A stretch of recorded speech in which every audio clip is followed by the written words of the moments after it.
there's been a lot of cold weather this month, record breaking. So if some of you missed the city briefing, we spent about a week or week and a half really focusing our efforts on trying to contact those that were trying to sleep outside. I mean, this was Arctic weather, negative 20 degrees at night.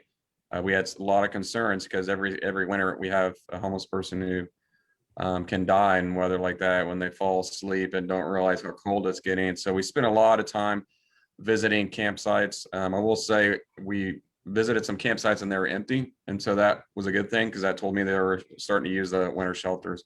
We didn't, as far as I know, during that spell, we didn't find anyone that had died because of the weather. But about 2 weeks earlier, there was a elderly homeless man who did pass away due to the weather around Pawnee and Broadway area. And he was a homeless person I years ago got housed and got him into Section 8. So I don't know what happened. He must have recently lost his housing somehow. So that was kind of sad to see that I recognized him. But we've been out there and doing a lot of focus on the safety aspect and kind of going from there. So and then we're going to move on with the warmer weathers. We do have the winter shelter that ends at the end of the month. So April 1st, those two shelters, one for women, one for men, do close down.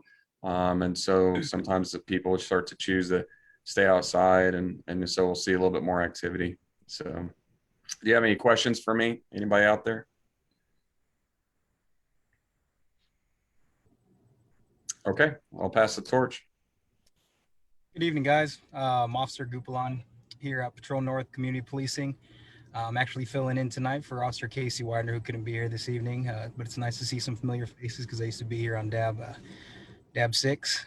Just some updates here from Patrol North. Last month, we put together a special assignment to address the issue of tires being illegally dumped throughout the north side. Received multiple complaints from citizens and wanting help out with the issue. So we kind of put together a blitz of an idea to just go out and hit it in one day. So got with Marcella MABCD. With her help, we got some guidance on how the whole process works on collecting tires and how you submit them at the city dump. We also secured a tire trailer from Public Works, so we got some help from them. And on a Saturday morning, we went out and kind of just blitzed the North Bureau over there on DAB 6 and DAB 1 area. And for that 4 hours, we were able to collect 354 illegally dumped tires that were just left abandoned on the side of the road or on just abandoned properties. And it totaled approximately about 4 tons. So it is an issue that we are seeing. So if you guys see something about that, please do call in. That way we can try and address it and get those people who are doing it to stop, and we can identify who they are. We also did an assignment last week addressing auto thefts because we have seen a tick in vehicles being stolen. So we went out early one morning and we were looking for running vehicles that were left unattended. And what we did was when we found them and located them, we put a friendly informational flyer on there that just reminded them about the risks of leaving their vehicles running unattended. However, those flyers that we did leave, there was a section on there that also had a disclaimer that if you had an auto starter, just disregard that. So we went out there and we located close to almost 30 vehicles left running unattended. But with that in mind, leaving your vehicles running, it attracts the attention of criminals because that's what we were looking for, lights on, exhaust running. So just be extra vigilant and remembering to lock your vehicles, take all your personal and valuable items out of the vehicle or out of sight. Another tip is to just keep a log of serial numbers for your electronics in the event if they do get stolen. Hopefully they don't, but if they do, that will help us in a way of tracking it down to find out and getting it back to you, hopefully. Some other things that we're doing up here out north to address the rise in the violent crimes, we've allocated our resources and personnel to put together a task force to address the issues of violent crimes and violent offenders. We actually implement that about a couple weeks ago, and so far the results have been very promising, and it looks like it's working. They're actually going out, these violent offenders out there who are the cause of all these violent crimes. But other than that, if you guys have any other questions, you can reach out to me or you can reach out to your CP officers. Do you guys have any questions up here for me? Any particular area on the tire dumping we need to keep our eyes on? There's a lot in the core area over by 42 beat, which is, 21st all the way down. I'm not sorry, not 21st, but yeah, you see it in the area of 21st Street all the way south to Central in that core industrial area right there. You'll see them on the side streets and the alleys. So if you are seeing that late at night, tires sitting in big trucks, I mean, it might be a clue, and give us a call. We'll go out and investigate and see what they're doing. But there is a lot of tires that, I mean, now that I mentioned it, I'm sure when you're driving, you'll probably spot a random tire sitting on the side of the road. Hey, yeah, there's one right there. But reach out to your local MABCD if you see that, and they'll go out there and get that collected. If not, you can give me a call. Anything else for Officer Gupelon? All right, who's next? And this is Officer Williams, Officer Darren Williams from Wichita Police Department, Patrol West Community Policing. Last month rather, we also ran a auto theft special assignment where we went and actually put flyers on cars. I think in total on the west side, we did 90 plus cars, which is a lot that we're running. And kind of the same thing, we let people know that, hey, if you have an automatic start, you can disregard. But yeah, 90 plus cars we found running at roughly starting at 5:30 in the morning till about 9:30 to 10. So a lot of cars that were going on, and I understand now it's starting to get a little bit of warmer weather. So we're assuming that that's going to, kind of fall off for right now. But just in the meantime, we just want everybody to know just to please, don't leave your cars running with the keys in there because people will take advantage of it.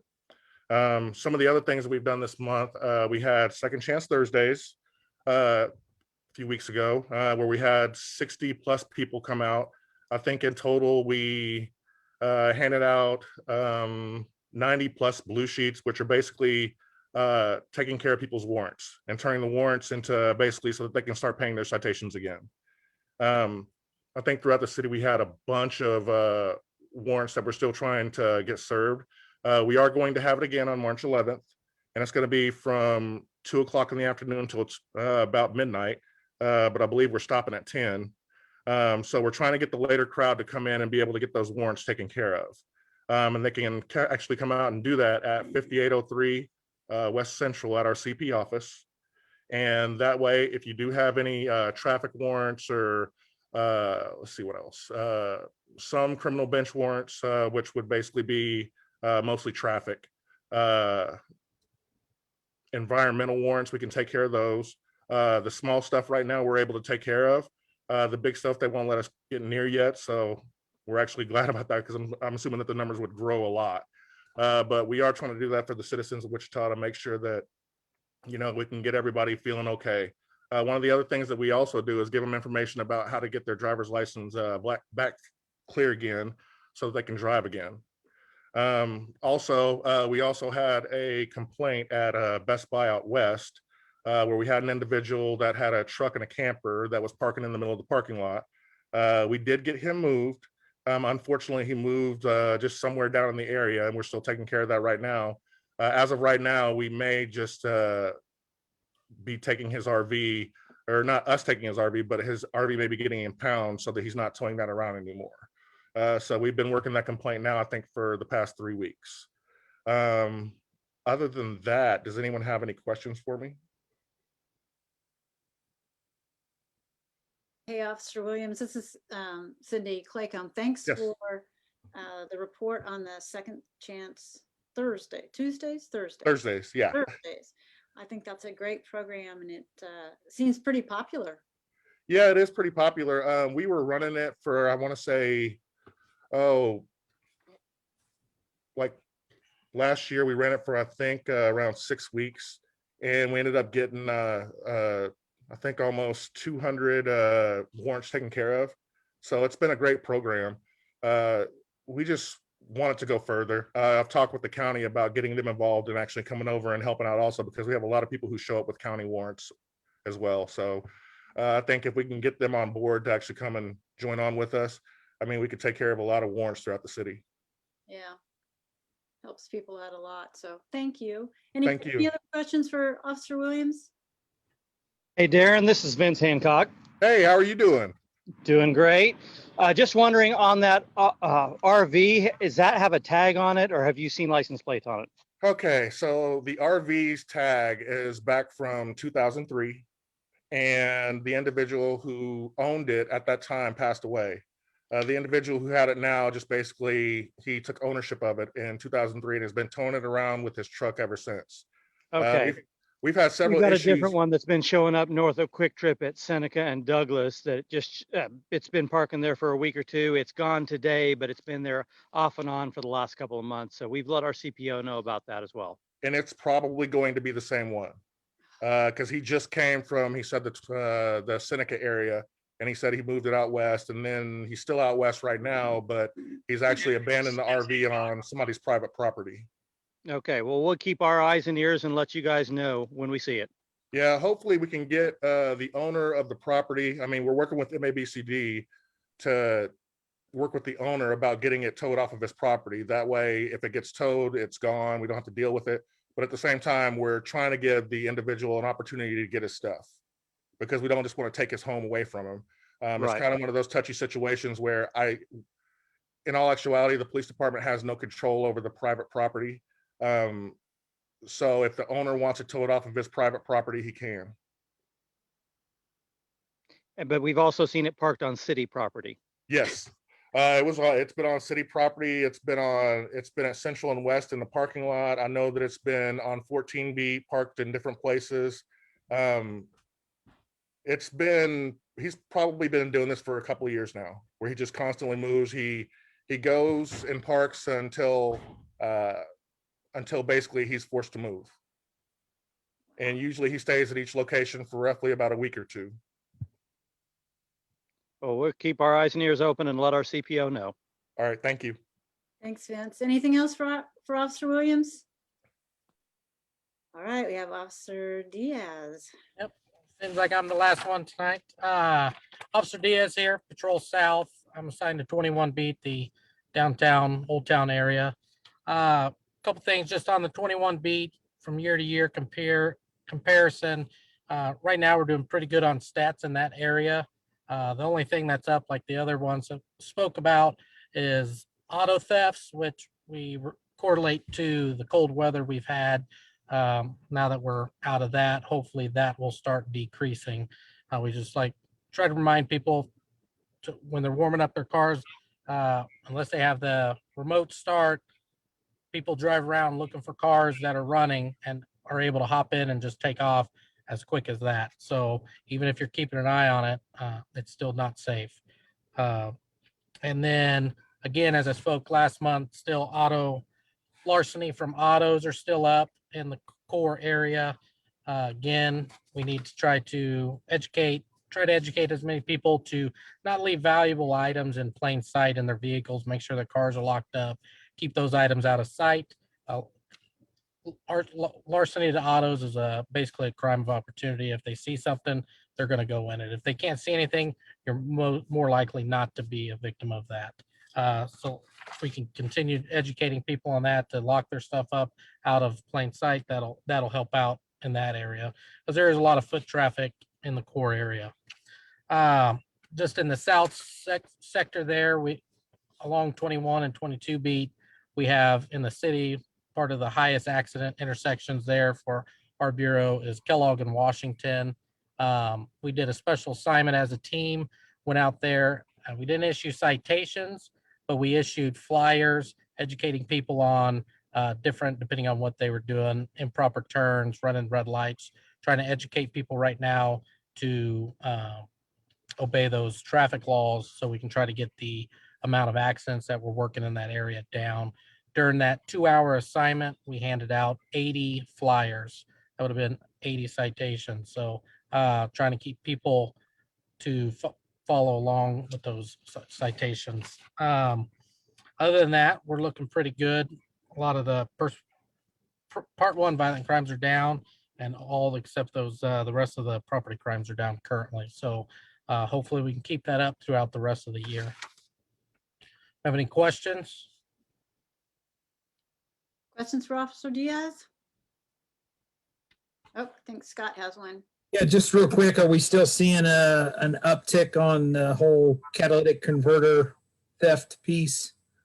Well, that's a citywide problem. So on my beat, we were having back in December, January, we were having quite the mess, especially down there in the parking garage. We've put some things in place. Right now, it's currently blocked off to where you can only use the ground level. That has decreased the catalytic converters on 21 beat. I do know they're still tracking them citywide, and it's still an issue. And until I know they had a meeting today, or not today, tomorrow. They're having a meeting tomorrow. Wichita Police Department, some other organizations are getting together to discuss that and other ways of combating that. So yeah, it's still a problem. So encourage people, if you see anything suspicious, don't hesitate to call. An officer can check it out. If it's nothing, it's nothing, but that may be the lead that we need to identify somebody. So it's not a problem for officers to get dispatched to check it out, and they may have a legit reason to be doing something, and that's no problem. Officers go 10-8 and go to the next call. But so we do encourage people to call 911 if they see anything suspicious. Anything else for the officers? Hey, thank you all for being with us tonight. Really No problem. appreciate it. Thank you. All right, let's go back to fire. Captain Bumgarner's with us. Thank you. Sorry about being a little late. My computer here at work didn't want to cooperate for a little bit. But Captain Rocky Bumgarner, I'm coming from Station 7, which is at 21st and Amadon, tucked in right behind the Dillons there. Took a look at our numbers earlier for the last month. We had 3 significant fire events in the area. Total losses of $135,000 to $150,000. 2 of them were unattended cooking, which we see those fairly frequently. But other than that, no pattern, no arsons that I saw. So that's all good. Just give you an update. As with probably most folks, we had a battle with cold weather that we had. In my 18 years, I've never seen anything like that. And as you can imagine, I work in a world where we rely on water as a primary extinguishing agent. And when it is minus 12 degrees, it presents some challenges that we've had to work through. Fortunately, we were able to work through most of those. We did some things I've never done before, but it was definitely a challenge. It's very hard on our equipment, as you can imagine, and it's hard on people. It was hard on us, just getting out there, and you having every call is a lot of work. But we've gotten through that. As a result of those, we saw a lot of frozen pipes in residences. Once it started warming up a little bit, we had lots of calls of broken water lines, filling up people's basements, filling up crawl spaces. Normally, all we can do for those is we show up and we'll shut the water off at the meter for that person. And at least there's no more water flowing. But we actually saw probably more what we call systems alarm on a business. Businesses normally have sprinkler systems, and when they freeze up, they can't break. And when they break, the water will flow, and that causes the alarm to go off. So there's no fire, but the water is flowing. And usually when they bust, it's a lot of water flowing. So we see a lot of damage. Fortunately, I never heard of anybody being hurt or any electrical issues being caused of those. On the businesses, we'll normally show up. We have to locate what we call the riser system. We shut that off at the riser, which in turn shuts off their whole sprinkler system. And they'll have to get that maintained and fixed. And oftentimes we'll go through and try to isolate whatever power is also found to that area of the building and kill the power to go along with it. So we saw a rash of those, probably more than I've ever seen in a week period. We ran a lot of those, a lot of water flowing, but I think we're through that. We haven't ran, I think about the last week, we've gotten through that just like as the cold got over. But it was challenging to say the least. That was a cold spell that I hope we don't see again. Also, I've walked, as you can hear what Officer Nate was saying there, we continue to see a homeless population, specifically under the bridges in the area. the 18th Street Bridge, 13th and McLean Bridge, 21st Street Bridge here right by my station.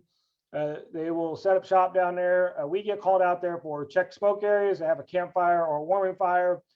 Just so you know, most of our procedures there, we will extinguish the fire, kind of talk to those folks. We do not issue citations for those. That's, I think, probably counterproductive. We do notify PD, and Nate and his guys will come out and try to get them moved out. And oftentimes we'll see, as you guys are well aware, we'll go from the same group of folks at 13th Bridge. 2 days later, we're at the 21st Street Bridge. But we'll continue to fight those off. But if you see smoke coming from underneath the bridge, go ahead and call it in. We're going to come out. We're going to extinguish it. We'll try to give some education. I approach those as just a concern. We can't have, that's an illegal burn, and try to help those folks out. We always offer shelter. If you want to go to shelter, we'll get a whole dispatch. We'll get you to shelter. Most of those folks have been to shelters and are choosing to stay under a bridge instead. But if you see the smoke, go ahead and call 911. We'll come out. We'll take care of it. We've done that quite frequently. Well, last thing I'll tell you, we did as fire department employees, we were offered and were able to take the COVID vaccine. The first week in January, got our second vaccinations in February. And so if any fire department employee wish to get the vaccine, they have been vaccinated. So that's, I'm glad to report that. Other than that, summertime's coming. You'll see us out and about with the COVID restrictions somewhat lightening up a little bit. We've been able to get out more, do some more training. Our building inspection program is coming up. You'll see us out and about doing some inspections. It's going to be very similar to what we did last year. So that's where we're at. Be happy to answer any questions, and I'll take it from there. Questions for the captain?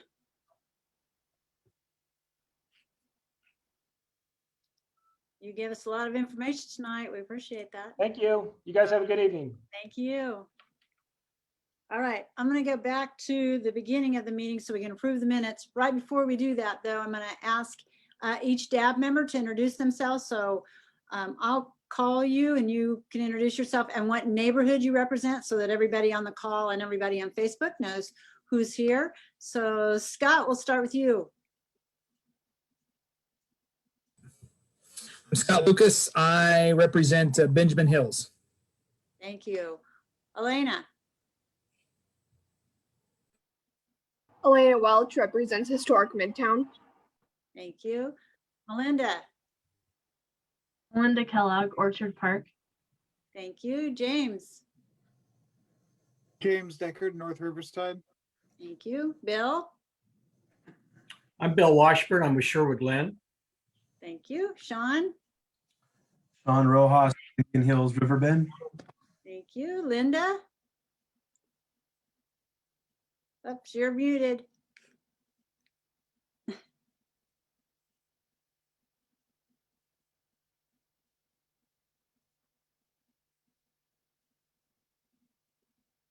I'll come back to you in just a minute. Sergio. Sergio de Ora, El Pueblo neighborhood. Thank you. And let me see. Gina. Gisela Peña from Riverside. Thank you. And, oops, I lost Linda. Did I miss anybody, Anna? I don't believe so, Councilmember Claycomb. I think besides Linda, we got everybody introduced. And Linda is Linda Matney, and she represents La Placida. Looks like she'll get back with us. All right. Thank you all. And just as a point of order so that everybody else on the call knows, I ask that DAB members, if they can, to have their cameras on so that people can see everybody that's on the DAB. All right, I need motion to approve the minutes of December 7th. Move to approve the minutes. Second. Thank you. I've so moved and seconded to approve the minutes of December 7th, 2020. Any questions, comments, revisions? All right, all in favor, please say aye. Aye. Aye. All opposed? All opposed, same sign. All right, those pass. And then we will approve the minutes of January 4th, 2021. I would entertain a motion. Move So to moved. approve the minutes. If we had a second. Second. Okay, thank you. Questions, comments, revisions? All in favor, please say aye. Aye. Aye. Aye. Aye. All opposed, same sign. All right. Minutes have passed. Thank you very much. Okay, Gentry Thiessen from Park and Rec is here to do two things tonight, but first she's going to give us a Park and Rec Department update. You bet. Thanks for introducing me, Cindy. Everybody, I am Gentry Thiessen from Park and Rec. Just a couple updates for you tonight, nothing super major. The spring Evolve guides outlining all of our classes and programs will be available to pick up from the rec centers, City Hall, library, and the city building on March 3rd. To learn more about upcoming programs and events, and you can also view the Evolve guide online or download a copy at wichita.gov/evolve, or you can go to the Park and Rec page on the city website and find it there. Our recreation division has partnered with the NFL to offer NFL Flag Football League. The registration is open until March 22nd, and registration for Summer of Discovery and Summer Activity Day Camp begins on March 15th for the summer. From our forestry and park maintenance division, contracted grounds maintenance will not start until April 1st. Normal forestry work is continuing with dead tree removals and individual pruning requests. We have a considerable backlog at this time of work to be completed. It's due to a number of reasons: weather, decreased staff due to COVID, hiring freezes, that kind of thing. We have been discussing the possibility of installing a disc golf course at Evergreen Park on the west half of the park to promote outdoor physical activities, a really great way to get out and be active and also be socially distanced. And the tennis center court repair project is getting much closer to being completed, so be on the lookout for that. Thanks, Gentry. Questions for Gentry? I actually have one. Yeah. So I actually spoke with some people with forestry today. I'm part of that backlog on the pruning requests. So I know we were put on the list about 10 months ago. And I spoke to a gentleman and he said that the backlog is about 2,000 jobs, and that they're pretty backlogged because of being short staffed and due to various things that keep popping up and things like that. So is there anything in the works to like help that department with such a significant backlog, or is it just bailing water? So a lot of that issue is due to staffing. This has been an ongoing issue for many years, our backlog, but was only worsened obviously by the pandemic in March when a lot of our staff went on furlough. And of course that just pushes back. Nature doesn't stop, but our staff stops. Over the summer, we were also unable to fill any open positions and through the rest of 2020 because of the hiring freezes. And an additional factor in that is that we weren't unable to get a lot of our part-time staff hired during the summer. So that backlog has just increased. As far as remedying that situation, it would be much improved by having a bigger budget, obviously, but we're not just going to raise your taxes so we can get that done. But of course, getting more people into those positions would be crucial. But forestry, a lot of these pruning jobs and taking down limbs, it is a very dangerous and serious job. So it has to be done carefully. And I think that could also attribute a lot of our issues. But having a good answer for what we can expect to lower that or when you can expect, I'm sorry, I don't have one for that. I had a very long conversation. So for me personally, I don't expect like for my trees to be done on X date. It was more of the macro problem at hand, not my personal issue. Yes, it is a huge problem in our Yeah. department, and hoping that nature slows down a bit and lets us catch up. All right, thank you. And one of the things that the Park Department did get, this doesn't speed things up necessarily, but it does help with the safety that Gentry talked about. And they have a new grapple saw truck, which lets them prune trees and take care of trees much safer than they used to be. So, but again, doesn't speed things up. Any other questions for Gentry? All right, and I saw Sarah Dixon on from library. Hello, everyone. As Cindy said, I'm Sarah from the library, and I've got our update for you.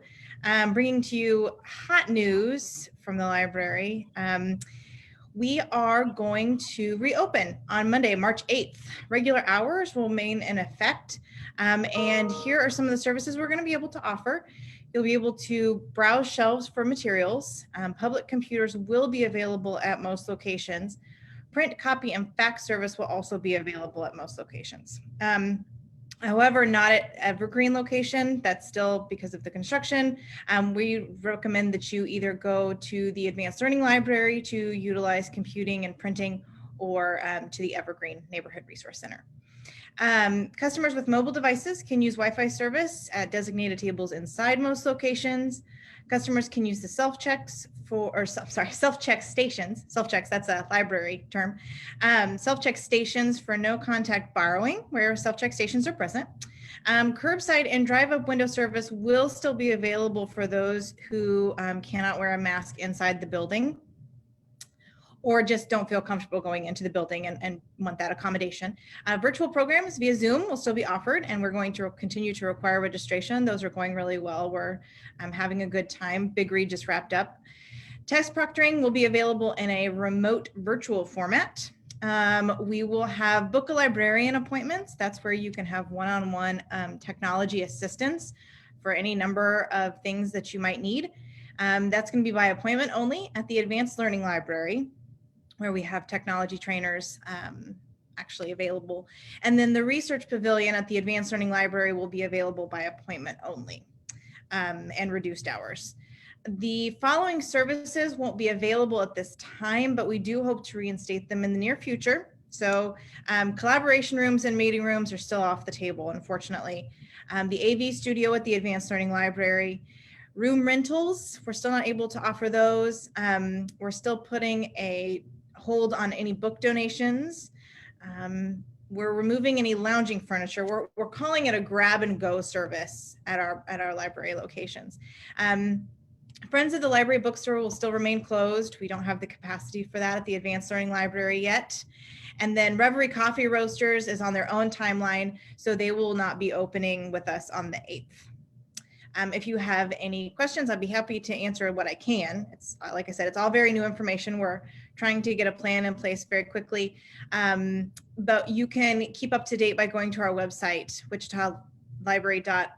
Oh no, I guess they're putting it on the city site, so wichita.gov/COVID-19. But we always put our stuff on the library website as well, so you can go to wichitalibrary.org and learn more about that. And we'll continue doing curbside and phone service this week to help get you whatever you need. I guess I should pause for that one because I feel like that's kind of a big announcement. And like I said, I'll answer any questions that I can, though some I may have to defer. Does anyone have any questions? Yep, go ahead, Barbara. Sarah, does that mean that people can browse the stacks, but they can't sit around and read and stuff in the library? That's correct. We're going to make a few things that are normally in library use only. We're going to try to make some moves that will make those available for you to leave the library with on, especially special circumstances. So like our reference materials, we're actually going to increase some of our magazine circulation that we normally, at least the Advanced Learning Library, keep in-house. So we're trying to do what we can to accommodate this new approach. And we're hoping that people will respond positively. Any other questions for Sarah at where she stopped? Yeah, Linda. Do you have any idea when book donations can start again? I don't. It has to do with capacity, because right now we don't even have volunteers that are able to come into the building. And since a lot of the book donations go through our friends, and that's all done with volunteers, we're hoping to get it done as quickly as possible. I know that's something that people are really asking for.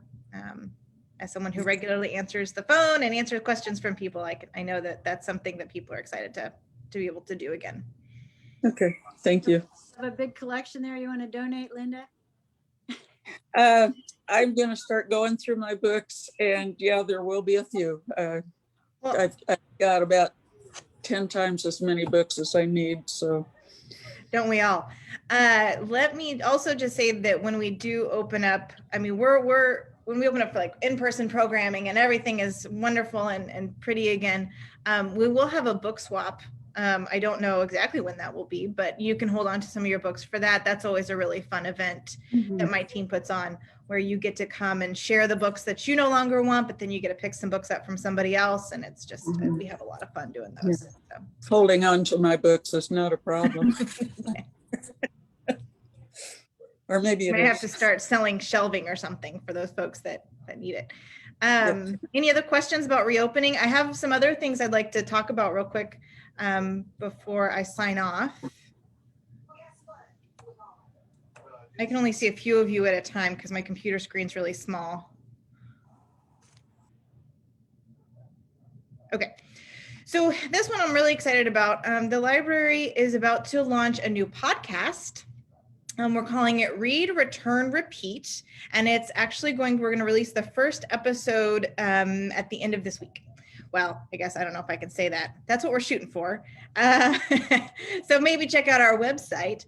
But the podcast is going to bring you in-depth literary interviews with special guests per category of our Read ICT challenge that we do with the Wichita Eagle. Plus, we're going to give you book recommendations.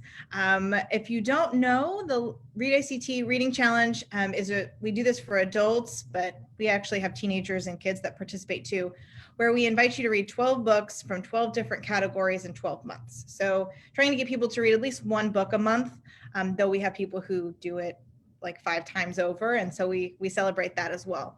But you can learn more about the challenge and about this podcast at our website, wichitalibrary.org/readict. We've got some virtual programs coming up that I wanted to bring to your attention as well. You do have to register for all of our programs right now because we're doing them through Zoom. And so that's how we get you the Zoom link and the login information and all of that.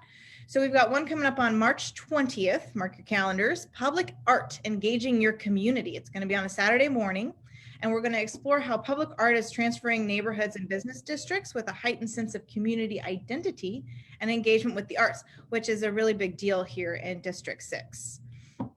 The Wichita Genealogical Society will present DNA for genealogy on clusters, same day, March 20th, but in the afternoon. And it's their second part of the DNA series for genealogists, which is cool because, you know, everybody does the swab and then learns their DNA and can track their genealogy. It's a whole thing people are into. Tuesday Topics, which is where we provide 2 different opinions on the same topic, and they're always about current events. So this one's going to be about public health in Sedgwick County, which I think I don't have to tell you is a hot topic. We're going to have Pete Meitzner from Sedgwick County Commission and Philip Brownlee from the Medical Society of Sedgwick County. So that will be March 23rd. And then finally, I just want to let you know that we're bringing back our spring gardening series. It will be virtual, but we'll continue to partner with the K-State Research and Extension Master Gardeners Program. It's going to run for 5 weeks, and you can sign up for each one individually starting March 25th. They'll be on Thursday evenings. So go to wichitalibrary.org/events for these and so many others. We're really ramping up a lot of our programming opportunities.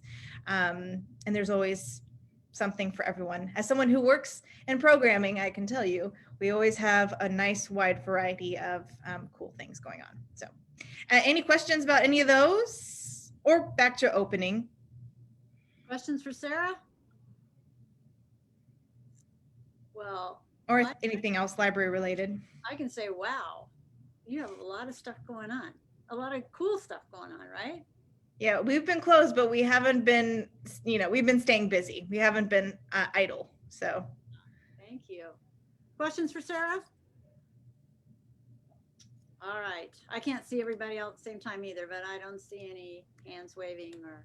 Vince says, great report with encouraging news. Glad to hear it, Vince. Thank you. Thank you, Sarah. All right.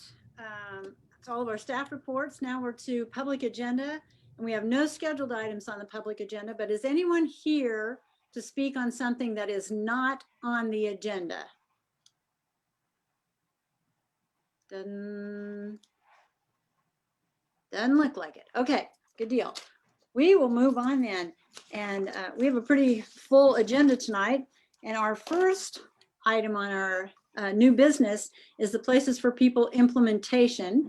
And we have Scott Wadle, Director of Planning, here with us this evening. And Scott and I have talked this afternoon about some of the things that had to do with this. And so I'm going to turn it over to you, Scott, and take it away. You bet. Well, thank you so much. I'm so glad to be here. I'm glad and excited about this conversation. What I've got is I've got a PowerPoint. It's pretty lengthy because there's some relatively in-depth information that we're going to go through tonight. But the purpose of this presentation is it's for everyone's benefit, for them to learn about it. So please stop me if you've got questions. However, my request, though, is that since we do have a rather large group, that if we have questions that are going to get in-depth, perhaps I might ask if we can wait until the end of the presentation, or even if it's something more in-depth than that, maybe you and I should chat separately afterwards. But again, it's for your information, and also it would be very helpful for us to get feedback from you about your thoughts on it. So with that, I'm going to try and get the technology to work. So cross your fingers, and we'll see if I can do this. We're practicing earlier, so can everyone see the river here and the little boat in there? Okay, I see some folks nodding, so I'm going to go ahead and we're going to keep moving here. Okay, one more second. Let's see if we can do that. Okay, fantastic. So in terms of public engagement, it says zoning at the top, but it's really for both zoning and for the land bank. I'll explain more about what those are in just a moment, but I want to emphasize it. We have done 2 Facebook town halls, one on land bank, one on zoning.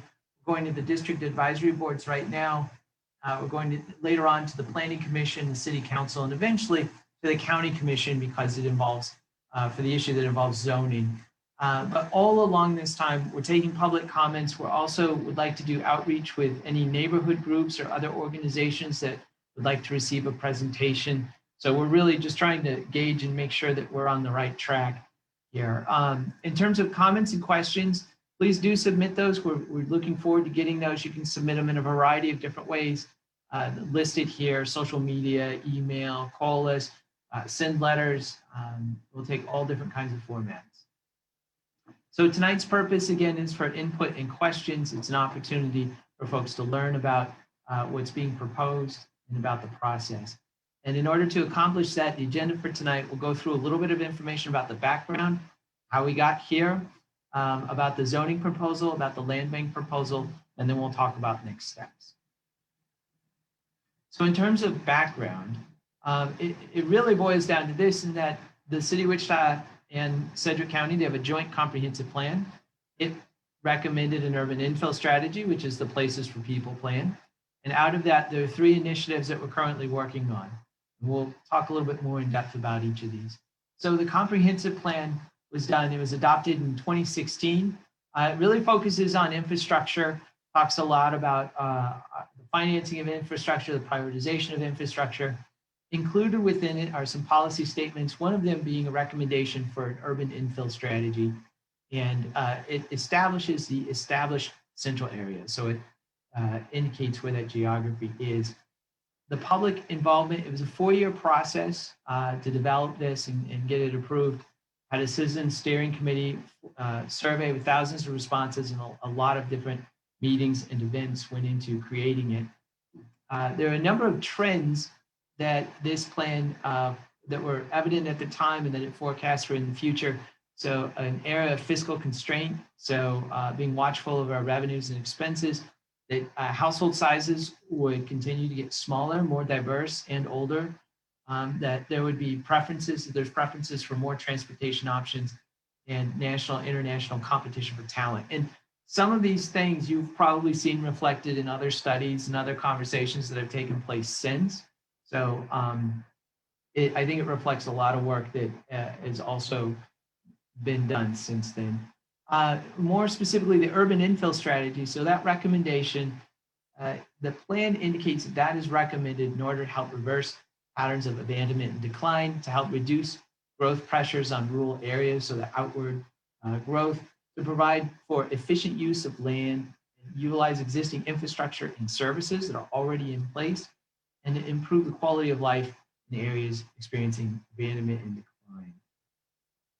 So in terms of the ECA, ECA is roughly the area from Rock Road over to Ridge Road, 31st Street up to 29th Street. And these are the areas of the city that were built, in about the 1960s or before.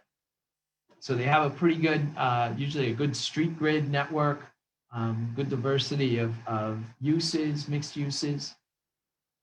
So that's in the comprehensive plan.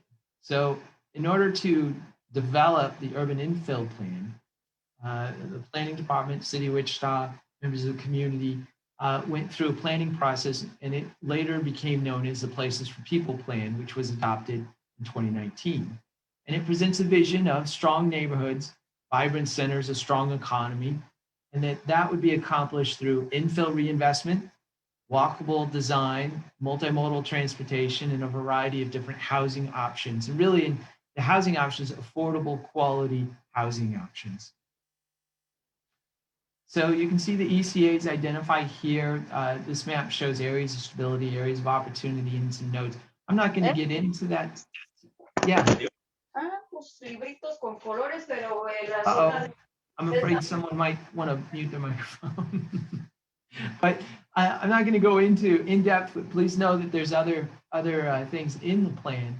But in terms of the background and how much community involvement there was in it, there was an advisory committee, and you can see the members, the roster of it. If you go to the website and just type in Places for People Plan and Google search or whatnot, search for Wichita Places for People, you'll see it. And click on the document, it'll give you a list of all the various stakeholders and different events that were held. More than 55 events, and again, a visual preference survey, which is important, and you'll see it reflected in the work that's being proposed tonight. So again, 3 things that we're focused on out of that are recommendations for zoning updates, recommendations for the creation of a land bank, and then also putting together a strategic investment strategy. Tonight, we'll talk about zoning, we'll talk about land banks. The strategic investment strategy is something we're working on, but we're not to the point where we've got materials yet for review and discussion, but hopefully we'll be there soon. So tonight, the first one is zoning and then proposed changes. So I'm sure you're all very familiar with zoning. You have zoning cases come before you. Kathy Morgan is presenting one tonight. I'm not going to take too much time to talk on it, but just, zoning regulates land uses, what folks can do with properties. And why are we talking about changes to zoning? Well, because it presents an opportunity to enhance the walkability of areas gradually over time. It also provides us an opportunity to look at increasing housing choices and opportunities within our community, and especially on an incremental basis, right? Because we're talking about zoning within areas that are already mostly developed. So it's about what happens with this particular house, what happens with this particular lot. That there are physical differences between pre and post 1960s. And that is something that our zoning code right now, currently, it's a good zoning code, but it's difficult to be all things to all areas. And it's challenged when it comes to older neighborhoods. And so this provides an opportunity to re-examine it and see if we can make better adjustments for older neighborhoods. It also allows us an opportunity to make the most efficient use of existing infrastructure and services and resources that are already present. In terms of the draft proposal, there are 4 things, and we'll talk about each of these more in depth, that are being recommended for changes. And that is the ability to have accessory apartments, the ability to develop duplexes in single family zoning, the ability for single family dwellings on compact lots that are less than 5,000 square feet, and then also the ability to construct townhomes or multi-unit apartments, but within limits. And again, we'll talk more about those. So how is the zoning proposed to change? Well, first off, these changes that we're going to be talking about tonight would only apply to the established central area. And that's not to say that it couldn't be expanded later or adjusted, but this is what's being proposed at this time. That it's an option that's available to property owners. This is not something that's required. What this does essentially is it provides more options and a faster timetable if the property owners are willing to incorporate design standards, which is the next bullet point here. And that we want to make sure that the developments are respectful of the context in which they're proposed to be in. And again, shorter approval process. Typically right now, typical rezoning takes about 75 days. This would shorten the process to about 21 days. So accessory apartments, I'm sure you're familiar with these, but I just want to go over it real quick. Sometimes these are referred to as accessory dwelling units. So this is a dwelling unit that is separate from the home, but it shares the utilities. So you can see in this graphic that there's one that's a standalone unit in the rear of the main house. There's also one there that's above a garage. So the benefits of providing options and flexibility for property owners to have accessory apartments is that it responds to interest in additional housing options. It enhances, this provides us an opportunity to ensure that the designs are enhanced and compatible with the surrounding area. It reduces regulatory hurdles, so the steps, the timing that it takes, and encourages reinvestment and revitalization in the neighborhood. It also increases the supply of walkable housing, so housing that's easily walkable to, accessible to different destinations, has access to multiple forms of transportation, transit, et cetera, and provides for an efficient use of land, especially using existing infrastructure and services, as we've talked about. So here's a few examples of accessory apartments. So again, the one that's blue is a standalone unit. Sometimes these are referred to as granny flats or carriage houses. I think it just depends on where you're from. The top one is, and the ones, both of them over on the right, are units above garages. So like I said, there are design criteria that would be attached to this and required. It would not be optional. If you did not want to comply with the design standards, you would still have the option of going through the existing process and requesting a conditional use or rezoning for your property in order to be able to do one of these. But if you wanted to do it a little bit faster, then you would have to comply with these design standards. And then requires that the architectural style is compatible with the neighborhood and the main building. The square footage is up to 75% of the main home, so these cannot dwarf the main structure. Also, the height is limited to 60% of what's allowed in the zoning district. The intent being that the structure should not be towering over the neighbor's property or the neighbor's homes, as well as the main structure. And then there are others as well, such as the composition of the roof, the type of siding materials, how many windows and doors there are in the structure. I don't have didn't want to go through those in depth tonight, but we do have those written out if you'd like to see them. And then we're not alone in looking at how accessory apartments are accommodated and those options are provided in our community. There are a number of communities all across the country that are looking at that. But you should know that there are a number of them also here just in Kansas that are looking at it. So a lot of different communities are looking at this at this time. So that's accessory apartments. The next one is zoning, in this case for duplexes. So a duplex is two connected dwelling units, but they have separate utilities. And they can be connected either horizontally or vertically. So you could have a basement unit and an upper unit. You can have a side unit and another side unit. So again, many of the same benefits that we talked about earlier for the accessory apartments. These are some examples. So you can see one that's on a corner. One of the design standards that we are recommending for inclusion is that if it's a duplex on a corner, that the doors have to be facing opposite streets. So that, it's something about the look there, more compatibility. You can see one in the lower left, the reddish one, those are units, a basement unit and then a unit above it. You can see the other ones side by side. There's one with garages that come out to the street, or with a driveway out to the street. So there's a whole variety of ways that these can be done. But what we're trying to show you in these illustrations are duplexes that comply with what is recommended in terms of the design standards. So in terms of the sizes, the minimum lot size would be 2,500 square feet per unit, so 5,000 square feet for the whole thing. And then that design standards would apply. So in terms of the design standards, the garages would extend no more than to the front wall line. That doesn't mean, that means that they could not be in front of the front wall line of the building. So the garages will be equal or recessed from that. Garage doors will make up no more than 50% of the ground level facade. So the intent, again, is to try and make these compatible with the surrounding area. We don't want units that look like storage units on a block. And then the corner lots would have entrances on opposite streets. Front doors are prominent, and that developments with several units would have variety in the facades, how they look. And again, the other one's about the roofing, siding, window composition, and such. Again, we're not alone at looking at this. There are a number of other communities all across the country that are looking at how duplexes are treated. And another note about these is that as we're talking about these, a lot of the historic neighborhoods, especially those built 1950s and before, you're going to see these mixes already in the neighborhood. You're going to see a duplex and a single family house. You're going to see a single family house with an accessory apartment, because prior to the 1950s, 1940s, in that ballpark, we did not have single family zoning in Wichita.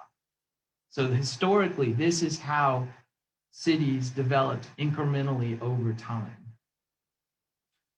Zoning on compact lots. So our current zoning standard requires a minimum of 5,000 square feet for the size of a property for you to be able to build a single family house on it. And there are things you can do to get that reduced, but it's a process, and it takes time and it takes money. This process would allow you to do that by right in the ECA for properties less than 5,000 square feet. And the hope is to turn those into productive use, to get those being used productively, contributing to the community. So compact lots, we've, very much similar things to what we've already talked about: increasing walkable housing, efficient use of land, use of infrastructure, especially reducing obstacles for revitalization here. Here are two examples, one with a garage in front, one without. So again, this is just for a single family dwelling in this case. The minimum lot size is not 5,000 square feet as it normally is, it's 3,000 square feet. And parking space is only required if there's not adjacent on-street parking available. There are design standards that would apply for these as well. So again, garages, this time they can extend no further than 5 feet in front of the front wall. The garage doors don't occupy more than 50% of the ground level facade, and that the front door is a prominent feature on the front of the house. So, and that developments, again, with multiple units would have some variety in the facade and how they appear. Let's see what else we've got. And then, of course, the ones about the roof, the siding, composition of the windows. I think that there was something else I was going to say about that, but it escapes me for now. But so again, smaller homes on compact lots. There's a number of other communities that are looking at these. And in fact, the photo on the far right with the blue-green, kind of a greenhouse and the tan one in the middle of the fence, that picture is from Texas, I believe. And there's a development here in our metro region that is following a similar pattern, and they're just going to they're trying this out. So I'm excited to see what the results are from that. But you can see places all across the country that are looking into this right now. The next one then is townhomes and multi-unit. These are dwelling units that share walls, and it's more than a duplex. And you can see the example from here in Wichita. You can see examples from other places. And again, many of the same benefits in terms of responding to market demand, reducing regulatory hurdles, increasing supply of walkable development and housing. So the maximum density for this would be 4 units per standard parcel. The maximum height would be 35 feet, which is what it is in an SF5 zoning. So again, limiting the height to make sure that these things don't towering over and that they fit in to the area. And there are design requirements. So again, garages no more than 50% of the ground level facade. So that does not include the second story. So it just calculates it based off the first floor, because the intent, again, is not to have a lot of garage doors sticking, making up the facade of this. And that front doors are prominent features on the front, and that developments with multiple units have variety in the architecture. So it's not one monotonous structure. Again, a number of other communities are looking at this all across the country. Here in Kansas, you can see some listed there. So that is about the 4 different development types, housing types that we're talking about. The next thing is a question about the alternative processes, because there's a lot of different ways that you can do this. And there are 2 that we're proposing. So the current, proposing for consideration, I should say, the current one, you file a zoning application. There's a public notice that's published. This is distributed by mail. This is published in the newspaper, and there's a sign that's posted. It goes to the Planning Commission. At the same time, thereabouts, maybe before, maybe after, it goes to the District Advisory Board, to you all. Then it goes to the City Council. City Council decides whether or not to send it back to the Planning Commission, or whether to approve it or to not approve it. So the alternatives to this, one is by right and one is administrative approval. The by right process, someone would come in with a construction application, not for a zoning application, but a construction application. There would be a determination about whether or not the design, if it's in the ECA and they're trying to take advantage of this program, whether or not it meets the design requirements. If it does, then they would proceed with the construction. If it does not, then they would have an opportunity to update their designs, or they would have an opportunity to, if they didn't want to change it and make it compliant, they'd have the opportunity to apply for a conditional use or zoning change, just the same process that currently exists. So if I had to boil it down to a number of steps, there would be 3 steps.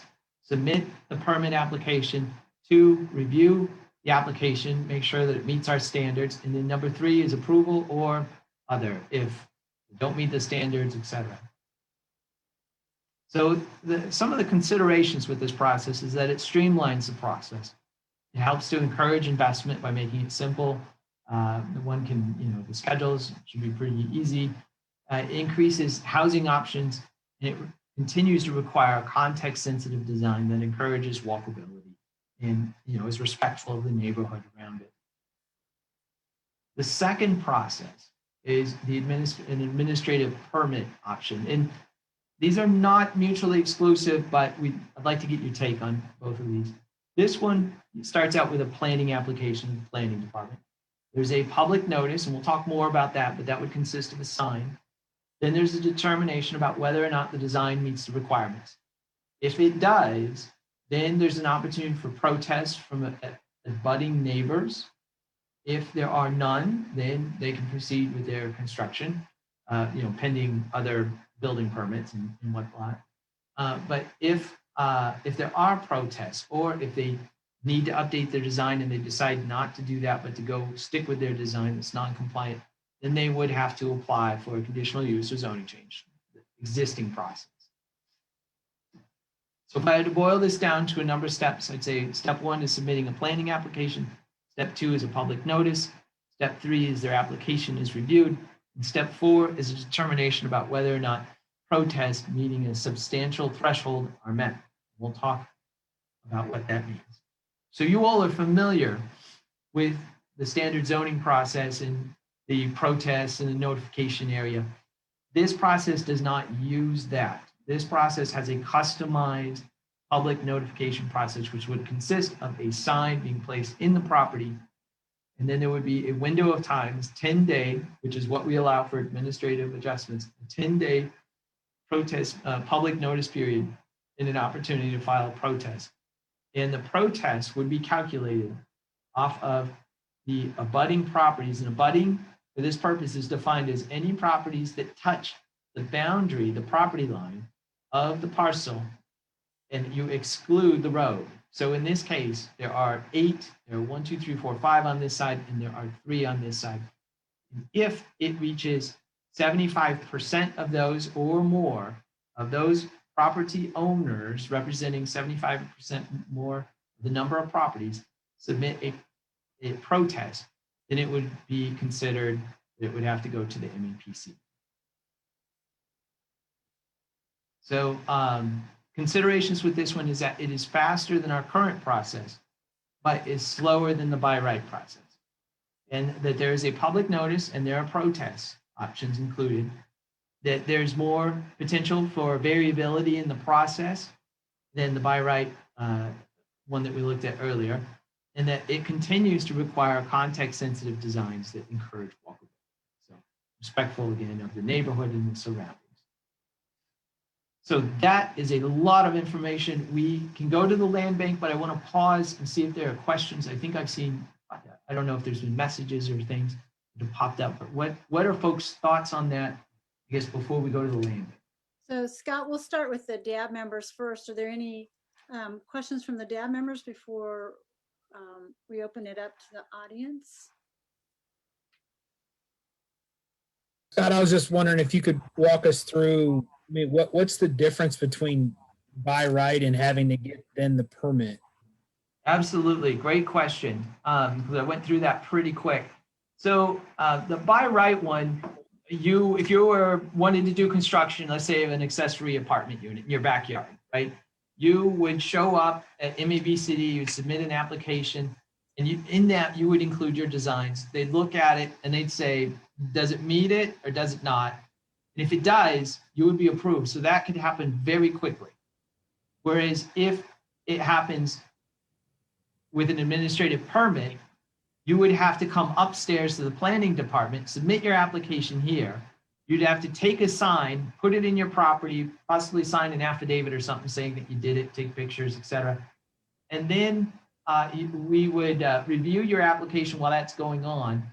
And then we would wait and see if there were protests over a 10-day period. And then if there were protests amounting to over 75%, then you would be kicked over to going to the MAPC in order to proceed with your application to do it. So I get that. I guess my question is, so what's the difference between me getting a construction permit and having to apply to get an administrative permit? What's that cutoff? What it does is it really, there's not much. I mean, it's just that if you were doing it with by right, you probably wouldn't have to mess with the planning department unless your design was not meeting standards. Whereas if you have to do an administrative permit process, you've got to bring it up to the planning department. We've got to review it. And then we have to tell MABCD that it's got the thumbs up before you can get your building permit. So are we setting a system up where, a substantial number is just going to be by right? Well, are we going to set up a system, or are we proposing? Is that the question? Yes.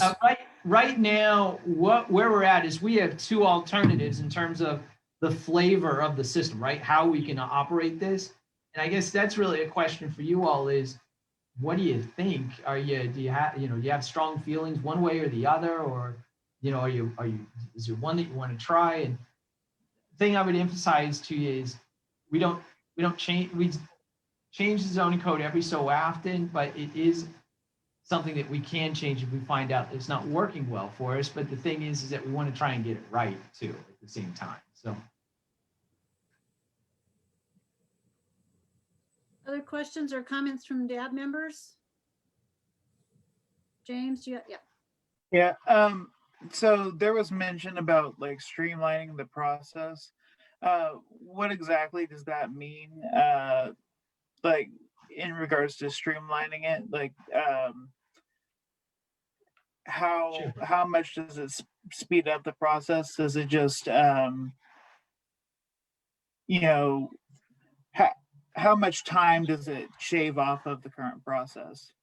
Yeah, no, that's a great question. And right now, it takes, I would say, about 75 days to get to go through the zoning process. So you turn in your application, you do a public notice, then you go before the MAPC, you go to the DEP, about 75 days. This could cut it down to 21 days or less.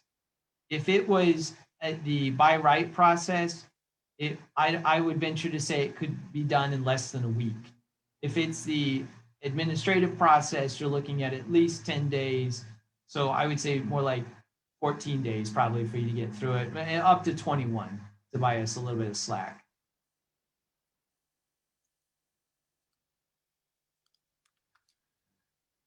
Other questions from DAB members? Yeah, Bill? well, I guess a couple of things. I've noted in the chat a question. It's not clear to me. Maybe I just wasn't alert when you were going through it. It's not clear to me what real problem is out there and what evidence we have that it exists that we're trying to solve here. Are we losing building permits? Are we losing interest by developers because of extended time periods? And before you answer that, I guess I got to go a little further. Are we going to ignore current zoning restrictions or requirements with this right to build permit process?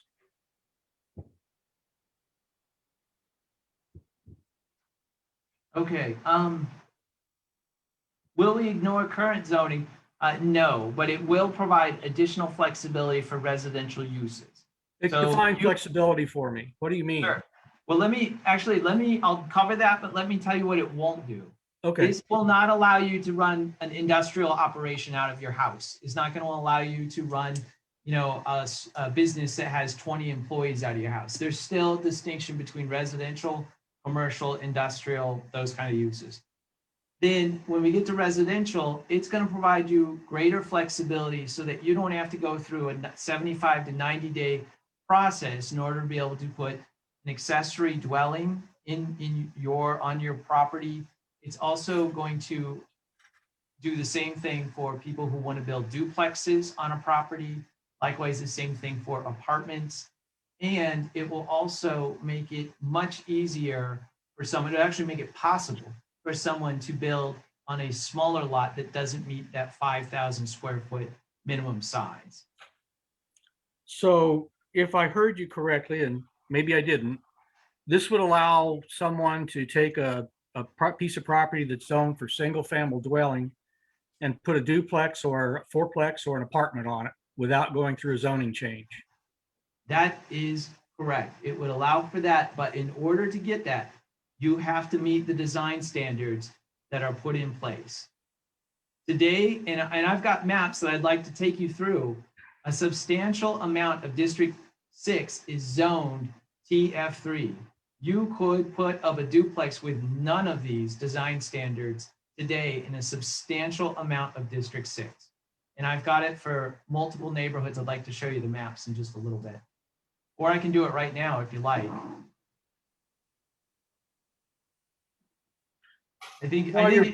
While you're pulling that up, I'll share one other thing with you that I thought about as you were going through the presentation.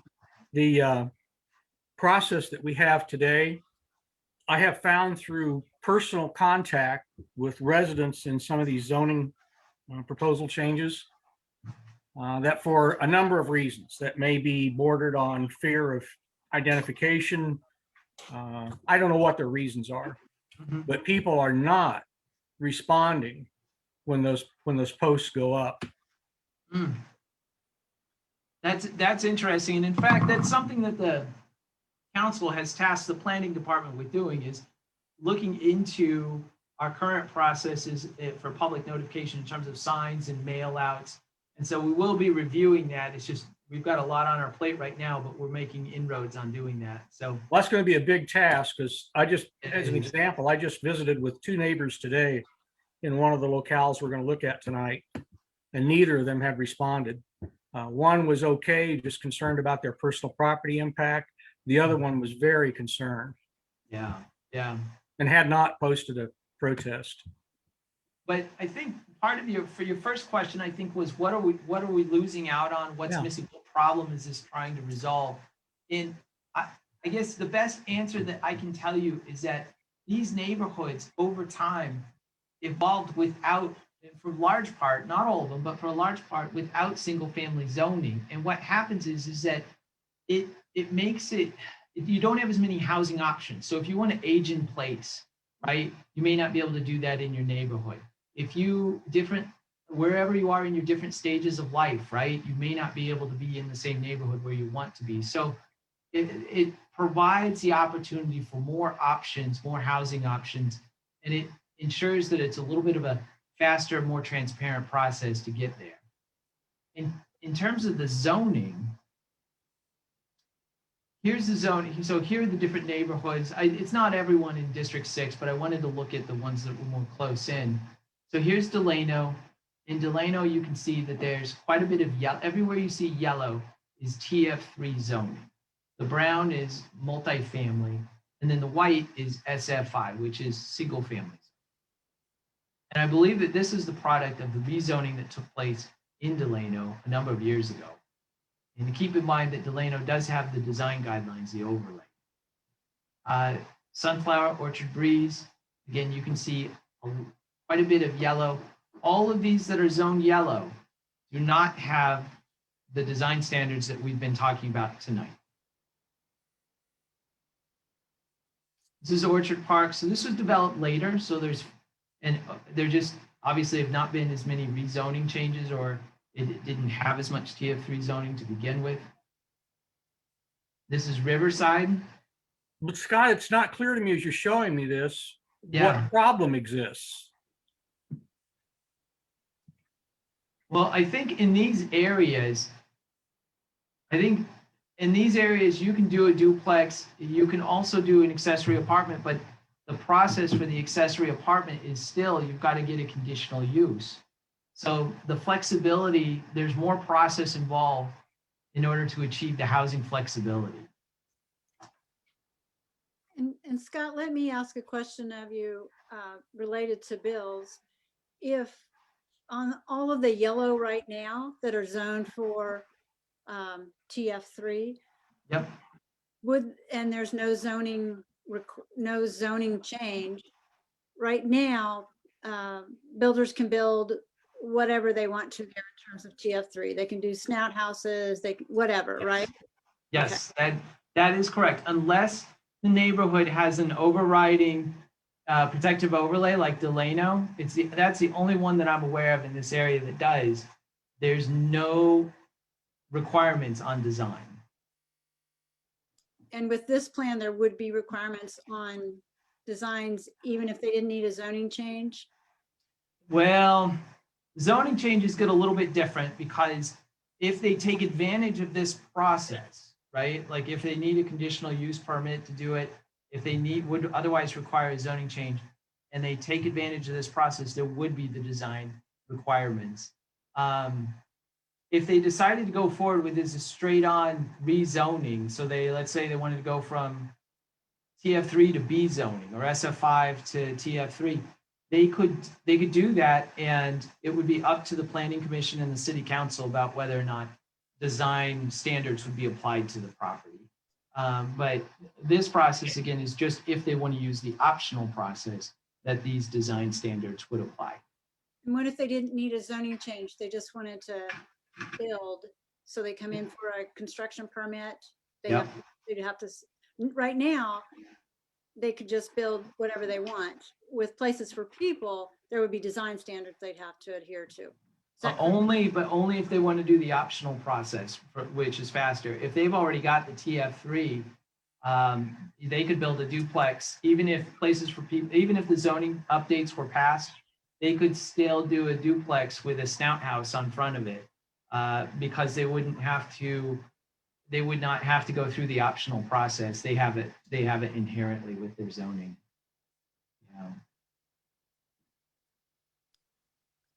Other questions from the DAB for Scott? That's a question. Yeah. You presented a lot of like, what's the pros of doing all this, but is there any research into like, what are the cons of, you know, of all these cities that maybe have gone to this plan? Is there, you know, things that they're running into that they didn't think about beforehand, or have you seen any research into the cons of doing these types of plans? Yeah, are there any cons for changing your zoning to allow for this?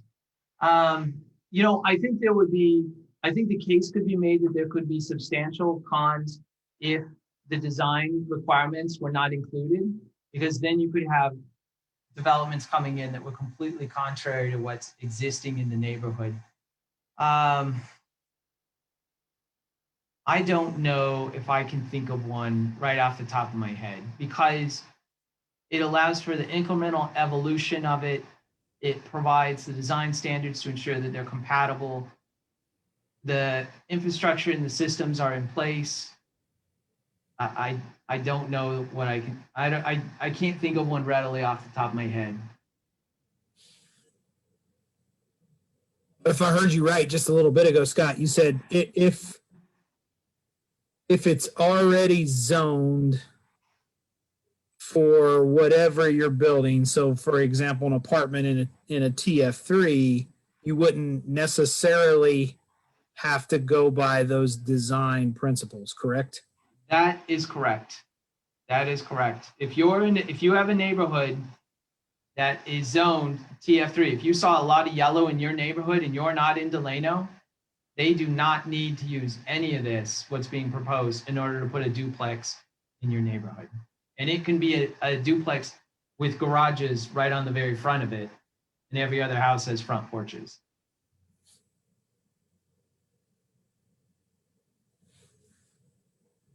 So could you potentially say then a con is, I mean, a pro is you're giving some flexibility in some of the residential zones, but at the same time, you're constraining some of those as well. That mean that if you're zoned a certain way, then you have all the flexibility in the world. And then if you're zoned another way, then now you have constraints. Well, and this is again an optional process that allows for flexibility for really SF5 zoned properties, and possibly I think for TF3 in order to get an accessory apartment where it requires conditional use, right? So where any place where you need a permit, a zoning change or a permit in order to be able to do it, it provides you that option. It doesn't take away any rights that a property owner has currently. It doesn't do that. It just provides another option, another avenue for them. Yeah.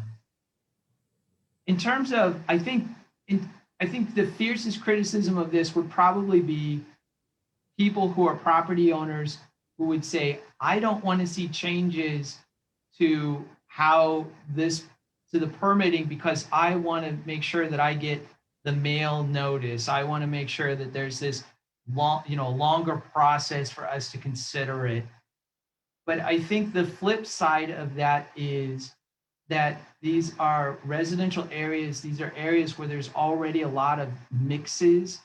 This just provides that flexibility for folks, and it provides predictability both for the person who's working with that property and also for the surrounding area because of those design standards. And I would say a really key part of this is making sure that we get the design standards to reflect what the community wants to see in that area. So if you want to see front porches or, whatever it may be, but still at the same time providing flexibility so that people can use some imagination, be, inventive and creative about meeting housing needs.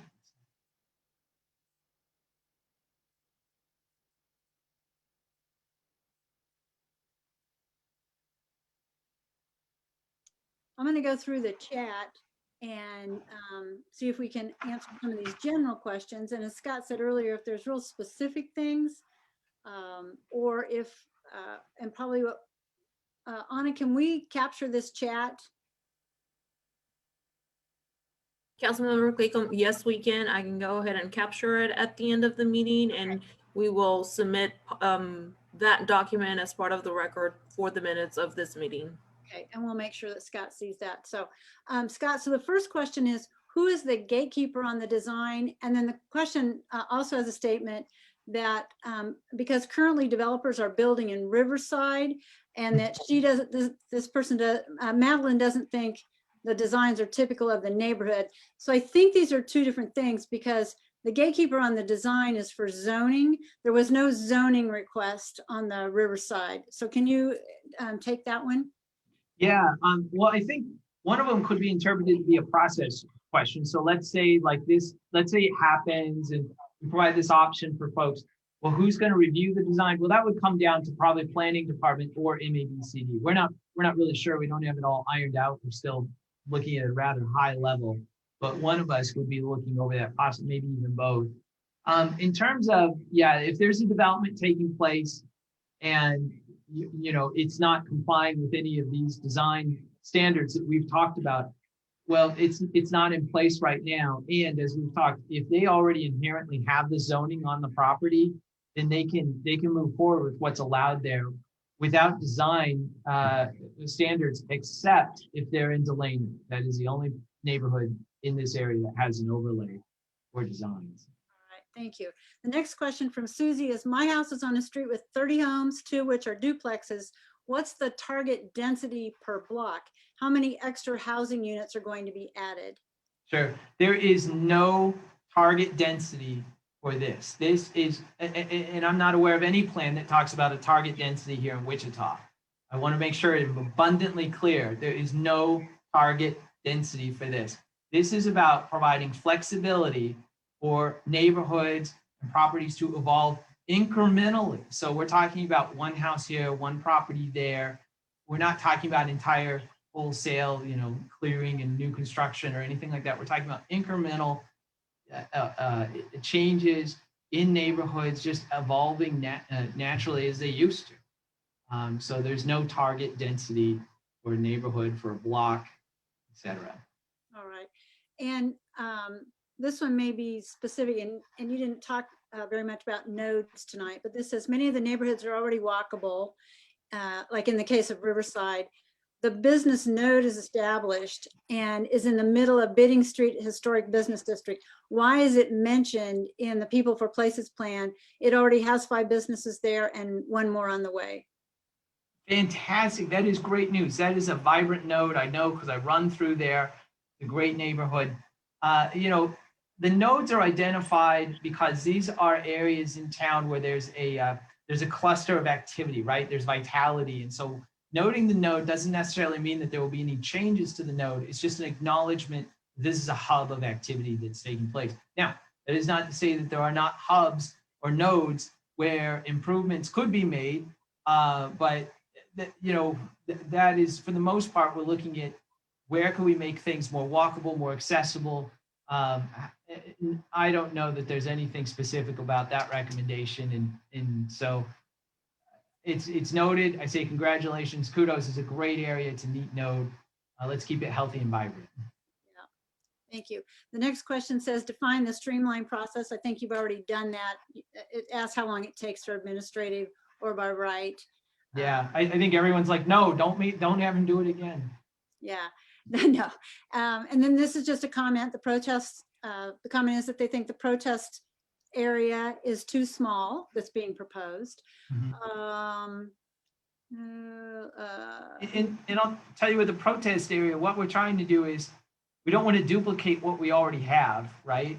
But we still wanted to provide an opportunity for input and comment. So how do we balance that? And that's what we're trying to achieve with that option. Okay. What if renters, landlords are hard to get a hold of and don't respond, but the renters and other neighbors protest? Excellent question. Right now, we're proposing that it would be limited to the owner of the property because that's easy for us to verify. We can go to the county appraiser's information. It shows the owner. It's easy. And that also reflects the state process, which is set up for other zone changes, conditional uses, et cetera. So that's why it's currently the property owner. Another thing though that it touched on is it mentioned renters, and I just want to emphasize that the zoning code does not regulate based on owner occupied, renter occupied. I know that that's an issue that comes up a lot in these discussions when we talk about multifamily housing, but it does not regulate it, and that's not proposed to change. That would be another, program or licensing or whatever that would address that. Okay. And I think you already described the from 75 to 21.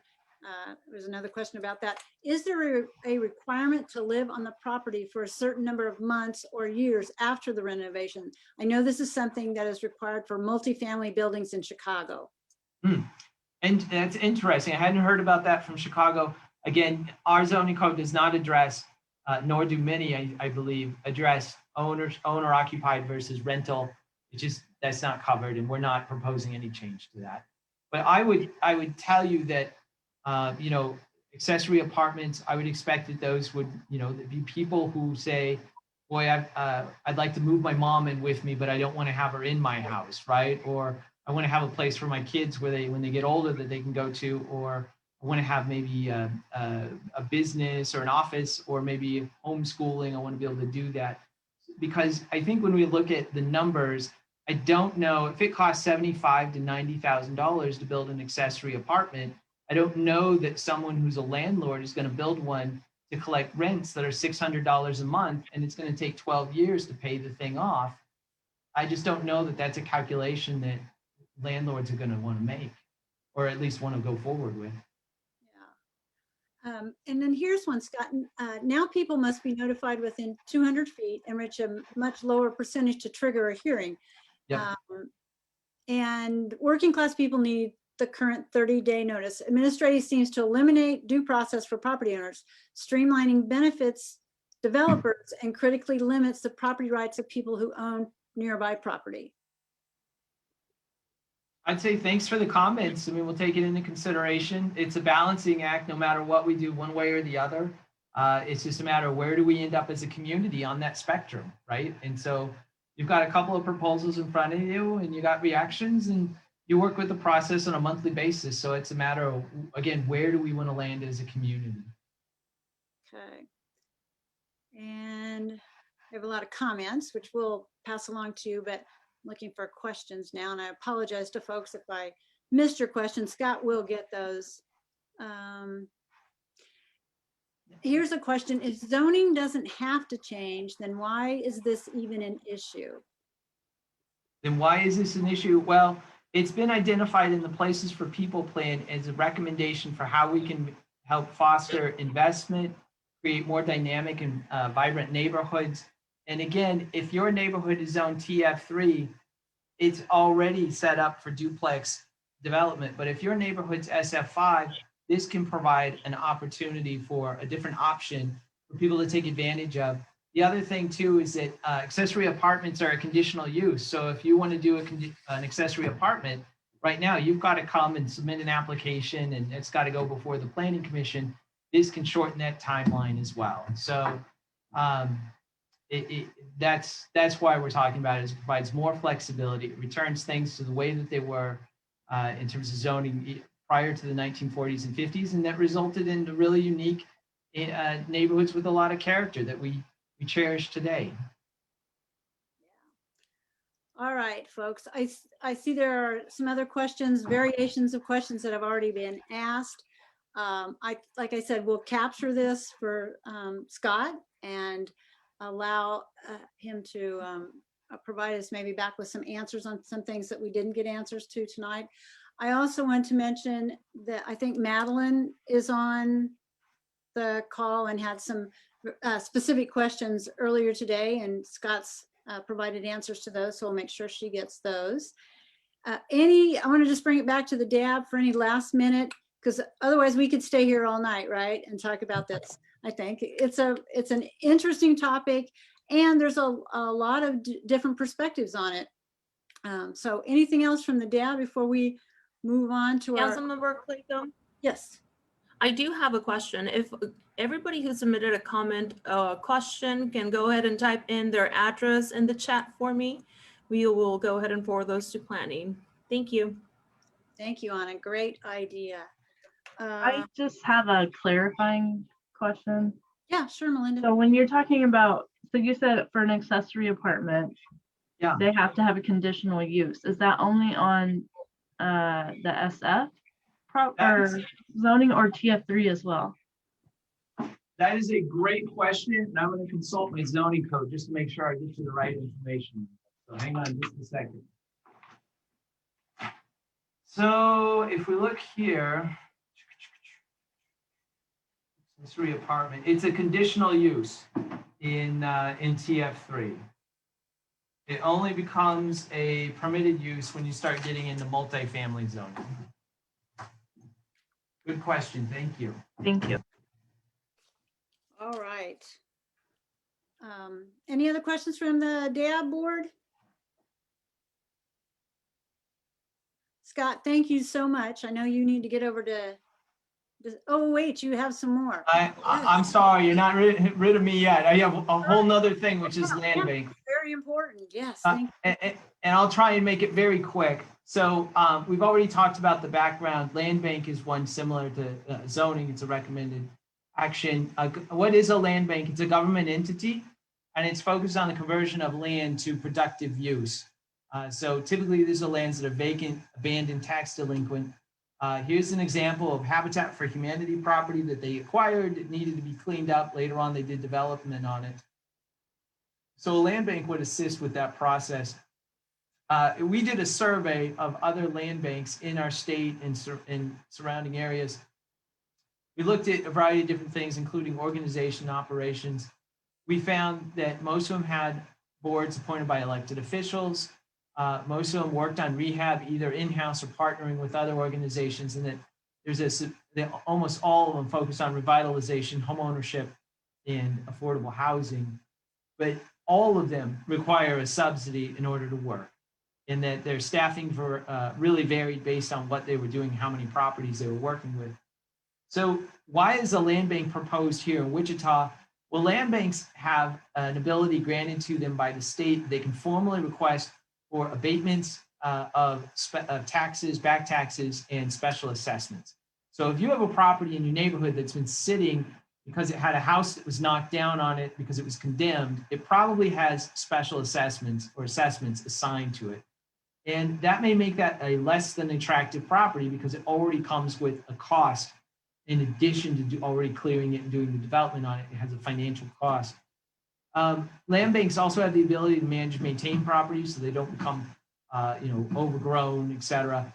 They have the ability to sort through title and ownership issues, and it's an organization that's solely focused on getting land back into productive use.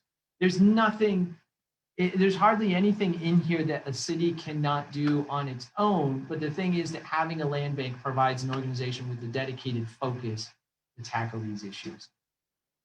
So for the land bank, we've got a variety of different documents that are posted on our website for folks to review: draft policies, ordinance, all that good stuff. Draft mission statement. I'm not going to go through it, but it's to return properties back to productive use.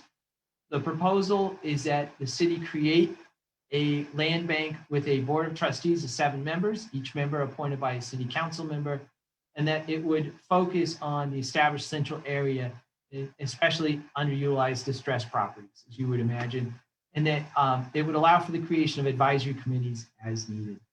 Now, a land bank is very different than urban renewal. It does not have the authority to do eminent domain. So this is not an entity that's going to go out and acquire properties that people don't want to sell. It's not going to force people out of homes, those kind of things.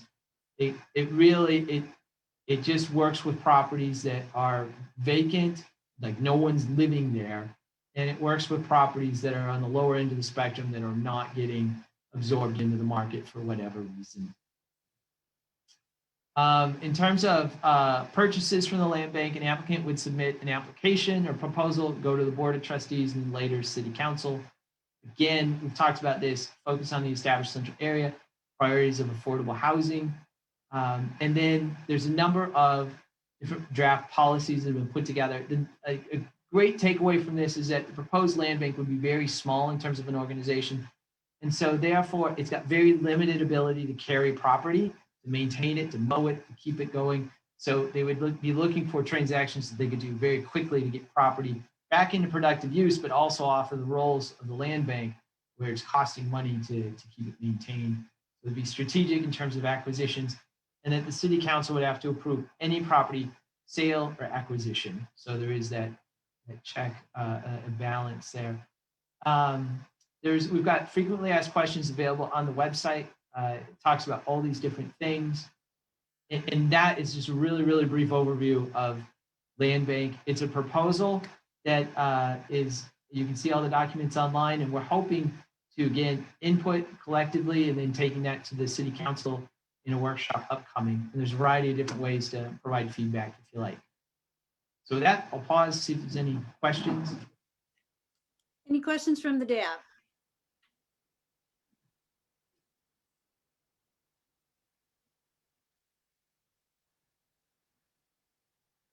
There is one question out on the chat.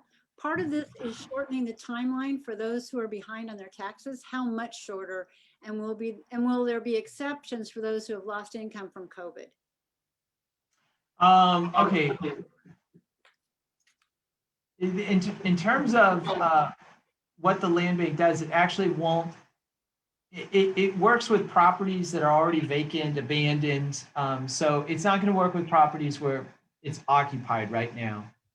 I think really the benefit here is, let's say you've got a relative who passes away and you inherit a property or somehow it comes under your control and you don't have the means to maintain it. It's in terrible shape. You don't want to deal with it. The land bank can provide an avenue for you to donate it in order to get some return out of it. I think that's probably, I don't know. Hopefully I helped address that question. Thanks, Scott. All right, as Anna mentioned, make sure if you had a question in the chat, get your email out there so that we can make sure we get those questions answered. And I'll bring it back to the DAB. Any questions before we let Scott go? All right, Scott, thank you so much for being with us tonight. Really appreciate it. Lots of good comments. We'll get those to you. And thank you. Sounds great. Thank you all. Thank you so much. Have a good evening. Scott, you always bring interesting subjects. Well, I try and keep you all engaged, keep you busy. So thanks, everyone. Good night. Thank you. Thanks, Scott. All right. Our next presentation is from Gentry about athletic court inventory and the proposed CIP program. So Gentry, you have the floor again. All righty, I'm going to share my screen and get the presentation going. Can you guys see that okay? Yes. Great. Now let's see if I can get back to our first slide.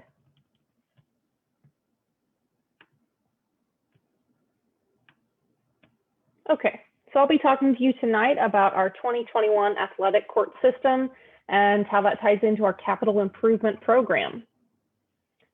So for our current athletic court system, we have 177 total athletic courts. That includes tennis courts, 16 of which are at the tennis center, 40 both basketball and multi-use courts, not all of them are full size, 38 sand volleyball courts, the majority of which are at O.J. Watson Park in District 3, 19 outdoor pickleball courts, 9 of which will be at the tennis center, 3 tetherball courts, 3 futsal courts, 2 tennis practice walls, and 1 shuffleball court.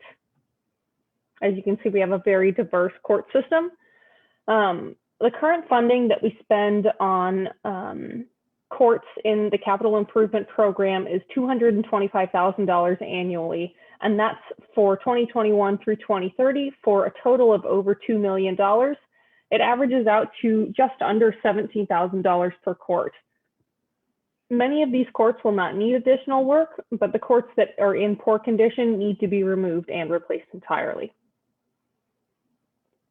So here's just a sample to show you what it looks like to pay for and put in new courts. $160,000 for a post-tension futsal court with special goal material, $75,000 for a post-tension single tennis court or double pickleball court, $70,000 for a post-tension basketball court, $60,000 for a concrete slab basketball court, and then each crack and repair resurfacing that is a temporary fix that may only last 1 to 2 years is $10,000 to $15,000 each.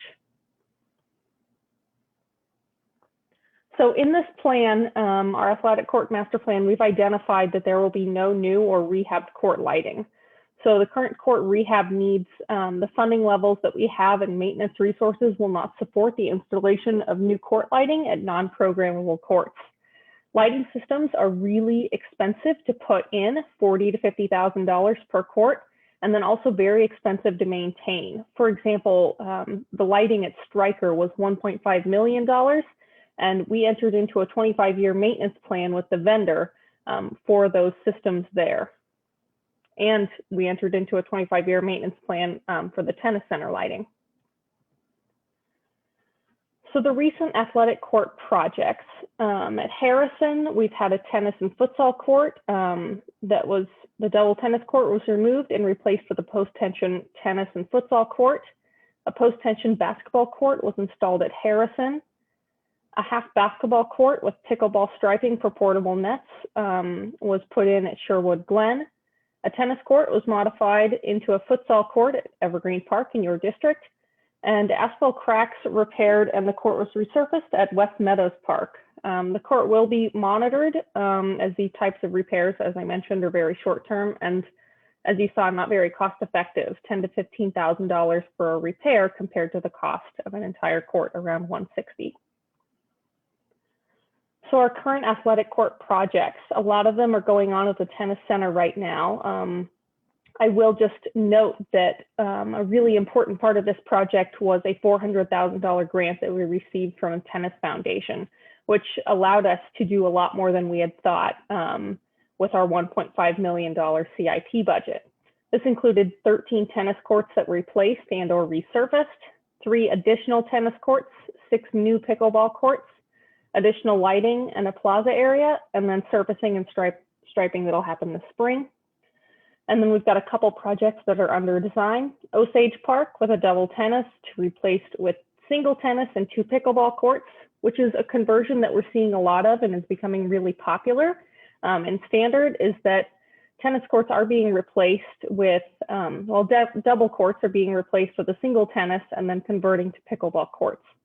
And then Spruce Park, a basketball court is being removed and replaced. Same thing happening at Piat. And then the inventory adjustment. So at Southview Park, we've got a double tennis court that's in poor condition that needs to be removed and restored to green space based on public survey results. So our court condition inventory, this is something that our staff in Public Works and in our Park and Recreation Department maintains. The courts are assessed annually and assigned a ranking based on the multiple factors. So the size and classification of the park per our PROS plan, and our PROS plan, for those of you who don't know, is our strategic and master plan in the department. It stands for Park and Recreation Open Space Plan. Court material, so whether it's asphalt or concrete, the number of cracks, crack size and severity, condition of the nets and posts, condition of marking and striping, complaints from our park patrons, and then requests for other and new courts. A couple other additional assessment criteria is community engagement. So what we're doing tonight, presenting to you our court master plan. And we're doing that to all of the other DABs as well. Public surveys as warranted and local group input. And then free play, so area parks versus programmable, which we would see a lot of at the tennis center.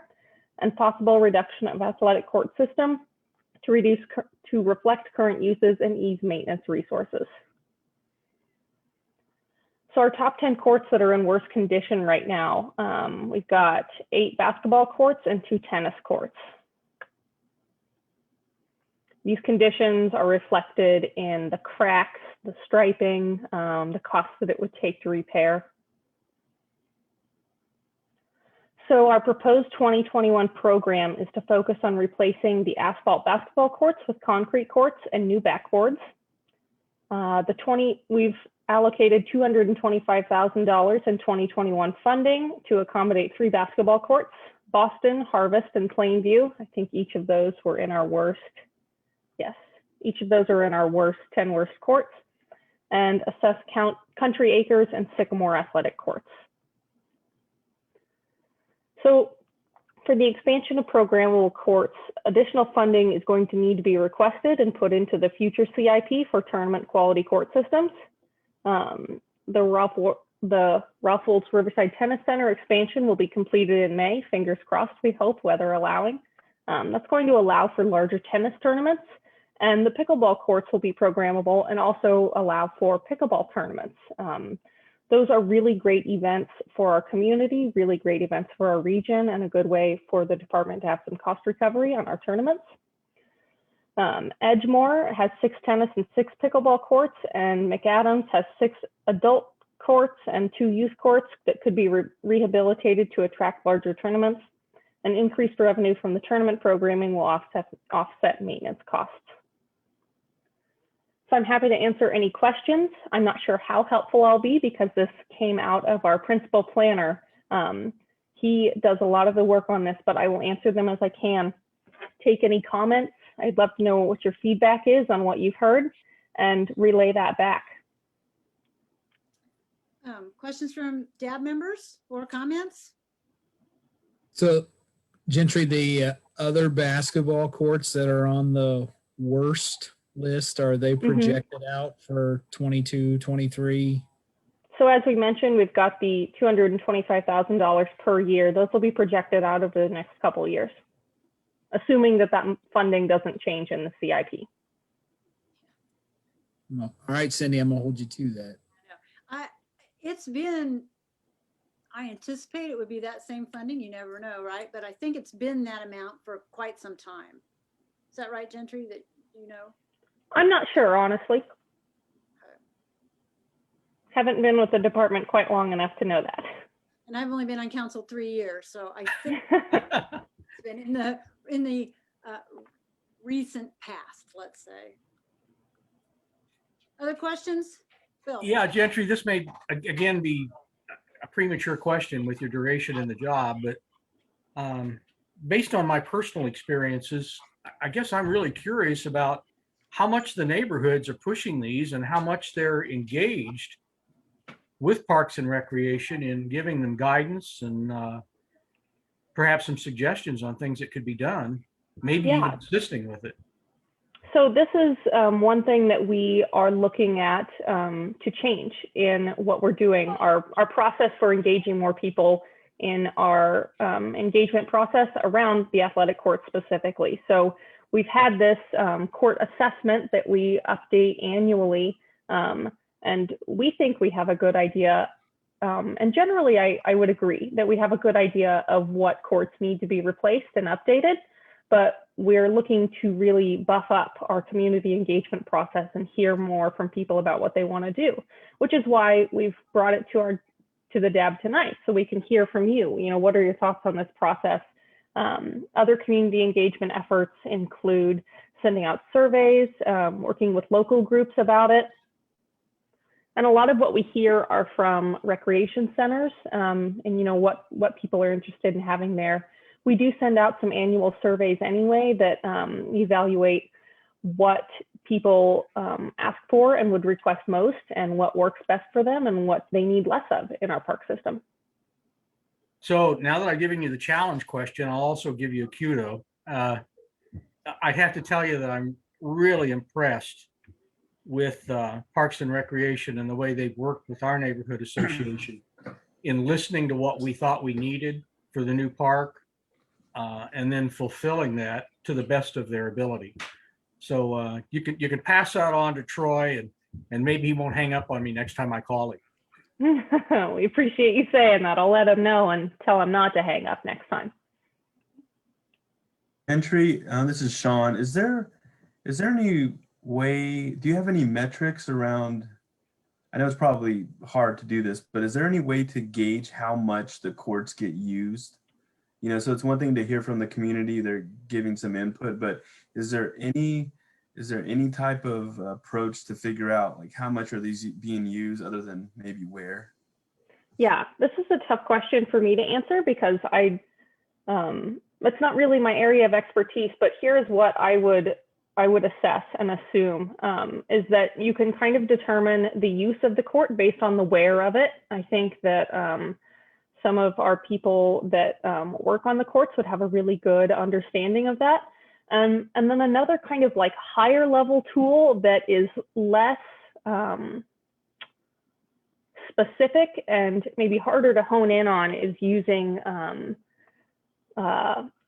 cell phone data. So the city, many cities have access to data that allows you to see, we can go back and look at where any number of people were on a certain day at a certain time using that court. So one thing that we use this system for is seeing how many people that we had at Open Streets ICT in 2019. See how many people were along this whole stretch of space at a certain time. So that is one very kind of nebulous idea of how we could measure the number of people that are using the courts, but would be hard to determine based on the proximity to parks and people walking by. Sean, let me add to that, in the course of us trying to figure out what the right thing was for our neighborhood, a couple of us spent a lot of time up there observing physically. It's old school, but physically observing the people and then talking with some of the older kids and parents about what they liked, what they didn't like, what they thought might be better for the future, and took that feedback then to Parks and Recreation. And for the most part, they listened and adapted for us. To Bill's point, that is a very classic and efficient, well, not efficient, a classic and effective way to see how many people are using a court, using an item of the playground, using a park. But that is something that we just simply do not have the staff capacity for. We can't send out, and would not be a good use of our staff hours to send them out and watch parks. But Gentry, if you have a neighborhood like Sherwood Glen that decided to do this, they can partner with the park department. Absolutely. And we would love that and encourage that. And if you are interested, please let us know and we will get you connected to the right resources. All right, any other questions for Gentry? Any questions from audience members? All right, well, thank you, Gentry. I'm very happy that you brought this to the DAB. As you said, you guys have done these court assessments for a lot of years, but I think the input and the idea of DAB members in the community seeing that is really great. So thank you so much for bringing that to us tonight. Yes, thank you all so much for letting me present this. I'm hoping that we can get a lot of good engagement in the future and get the kind of courts that you want and need over to your neighborhoods. Thanks, Gentry. All right, Kathy Morgan. Good evening. I have 3 cases for the group to consider. And I believe the first one is conditional use 2021-03. And some of you might be familiar with this location. It's on McLean Boulevard. They're just, west of the West Side Athletics field. And it currently has a commercial building. It's the one that has the great foot sign for I guess they were a podiatrist. And so there's been, the applicant has requested that they be allowed to have a personal, it's required to have a conditional use for personal improvement service in general office zoning districts. And so they want to put in a hair salon at that location. And it does have, thank you, Anna, for the site plan. They do have a hard surface parking lot. There is a 6-foot screen between the residential to the west, and I think it's, Anna, can you go down to the zoning map, please? I think I put one in there. Yes. So you see, no, go back up. There you go, that one. So the arrow is pointing to the parcel, and you see where the white is SF5, single family residential, and the yellow is duplex zoning. And so we are seeing a few of these. I think we had another one of these in your district, Cindy, at 13th and Sherman, I think, where they had a general office zoning and they put a personal improvement service in that. So staff had recommended that this be approved. This was heard by the Planning Commission on February 18th. I didn't have any phone calls or emails in opposition to this, and the applicant had posted the sign, and as we were talking about, the neighbors got mail notification that this case was being considered. So I will answer any questions that any of the DAB members or public may have. Questions from Deb?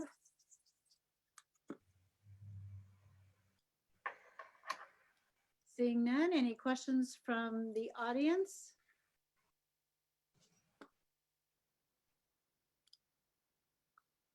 Doesn't look like it. All right, I will bring it back to the DAB for further discussion or a motion. Kathy, is the applicant here, do you know, or their agent? I don't know if Baughman and Comfrey. Yeah, I'm here. Hi, Thanks, Phil. Thanks. Phil. So the agent's here in case you have any questions for them, but if not, I would entertain a motion. I'd so move. To approve? Yes, thank you. There a second? I'll second. All right, moved and seconded. Any further discussion? Okay, I'm not going to call a roll call on this one unless we get a split vote, okay? So all in favor from the DAB, please say aye. Aye. Aye. All opposed, same sign.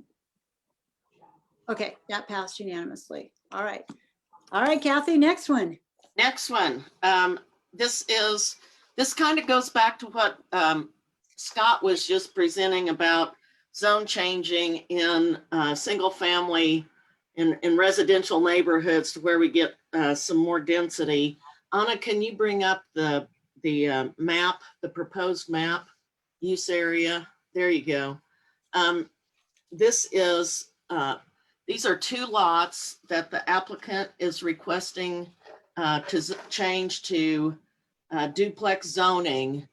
And both of these lots are 75 feet wide. So there's 150-foot frontage along St. Paul, and then they're 260 feet deep. So you're looking at 39,000 square feet, which is an acre is 43,560. So that's a lot of acreage, or a lot of square footage rather there. So right now it could only be developed with one single family detached dwelling unit on each of those lots. And the applicant is requesting to rezone that. And they're going to replat to allow 5 duplexes on that 39,000 square feet. Anna, can you go to the site plan that the applicant submitted?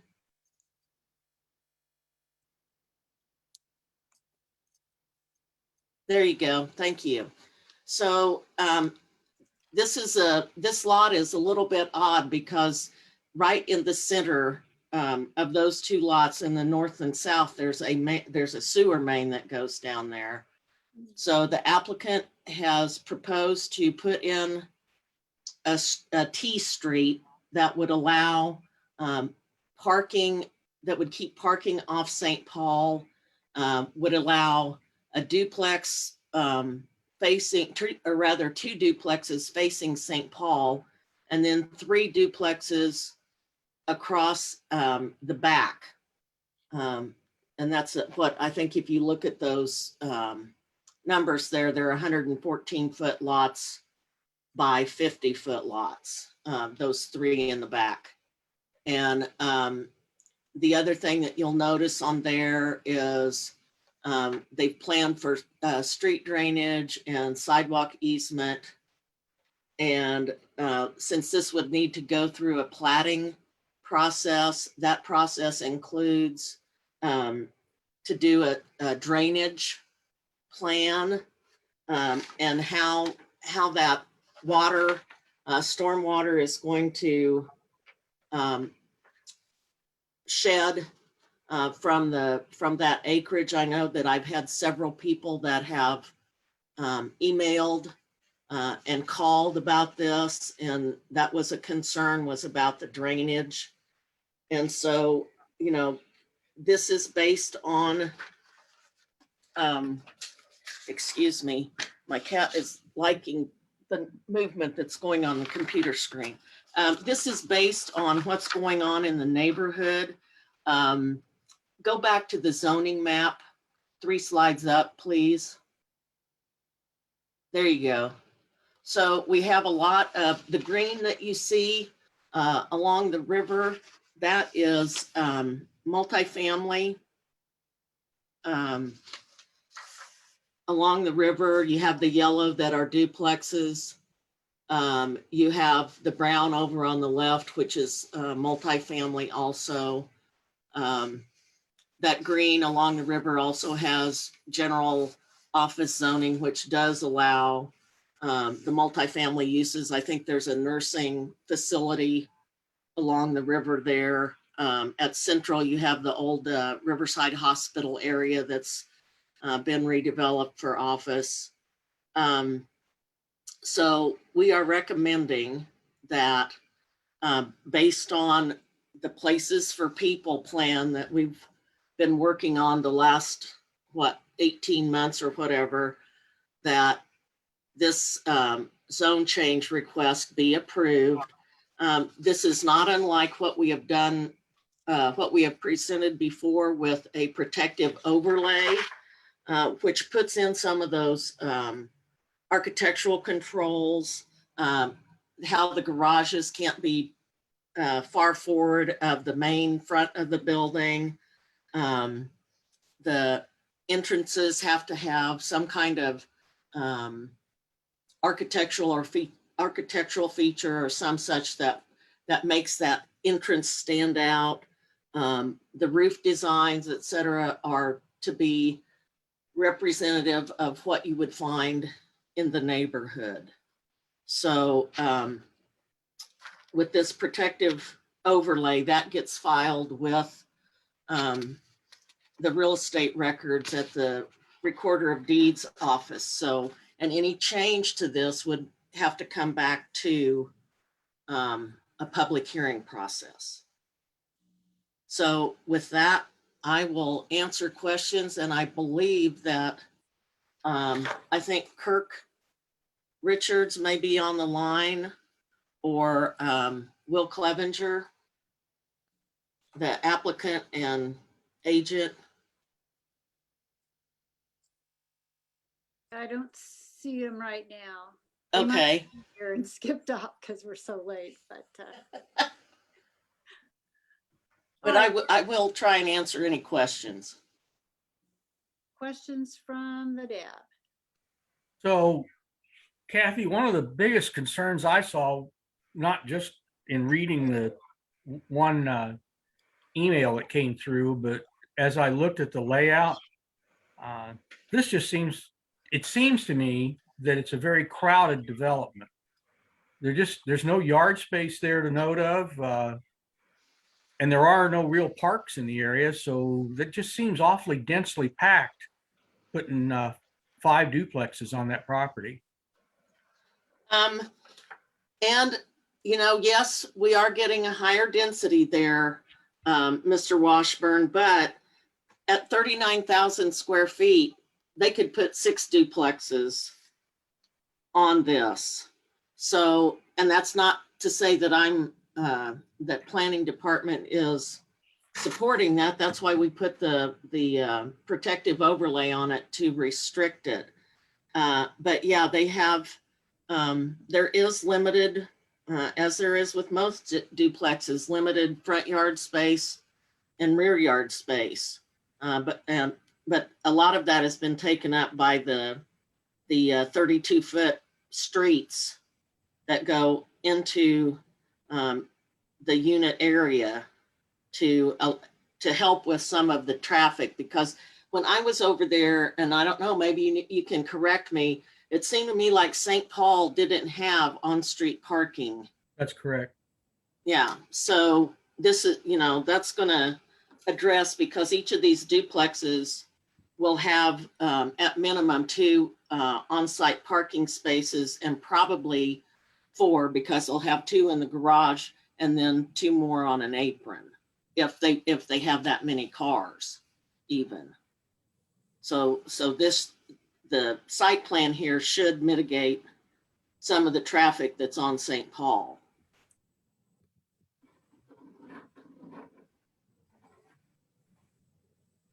And, you guys can certainly make a recommendation to Councilmember Claycomb that you could reduce the number of duplexes. This has still got to go, or it's going to the Planning Commission this Thursday, March 4th. And so this is a staff report that will be presented to them.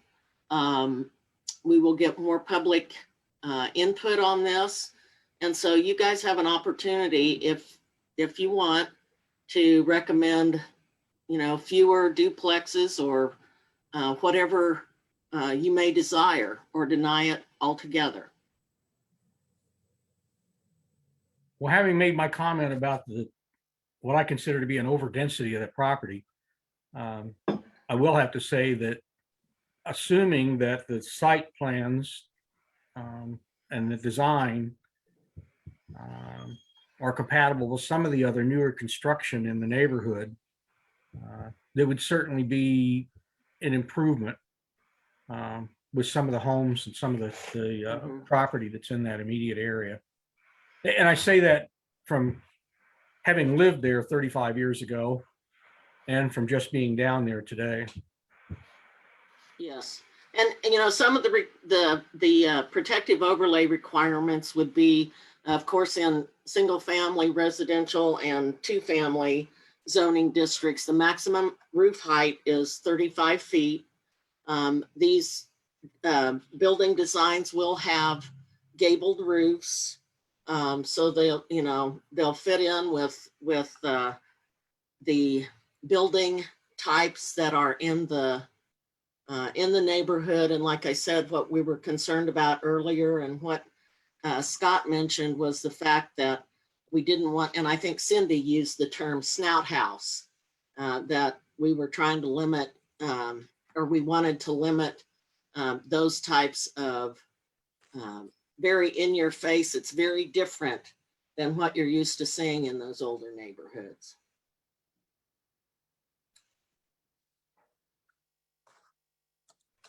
Questions, comments? Anything from the audience?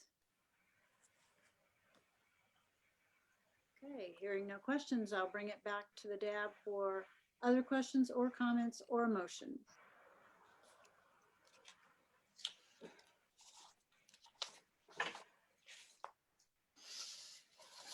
We've got to stop.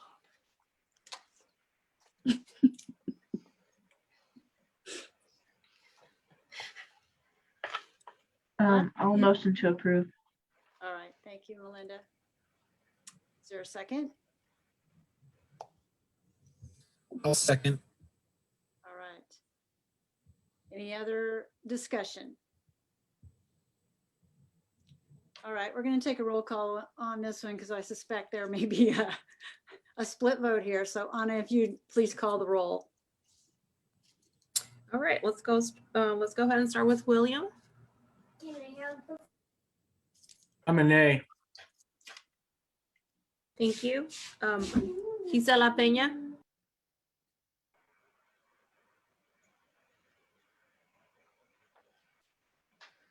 All right, I'll come back to Gisela. Let's go ahead and go with James. Nay. Thank you. Scott. Aye. Thank you. Linda. Aye. Thank you. Sean. Nay. Thank you. Sergio.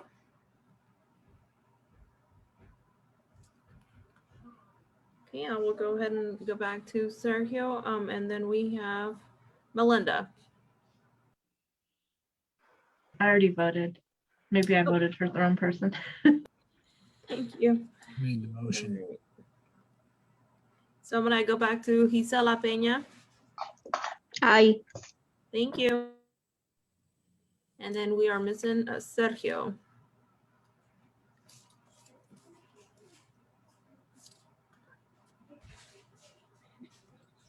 Sergio, are you there?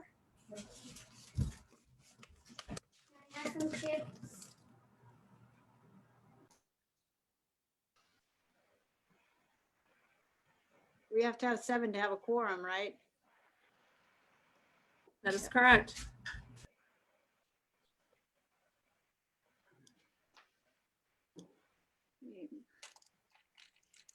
I thought I counted 7.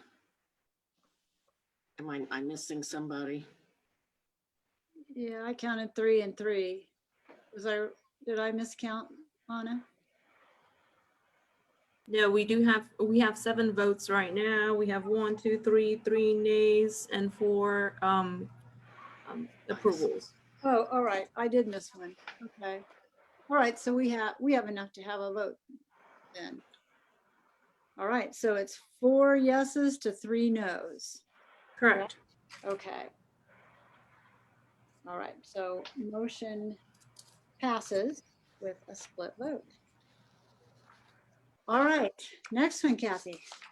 Okay, Anna, this is going to be fun. So if you would go to the last page of the staff report, please.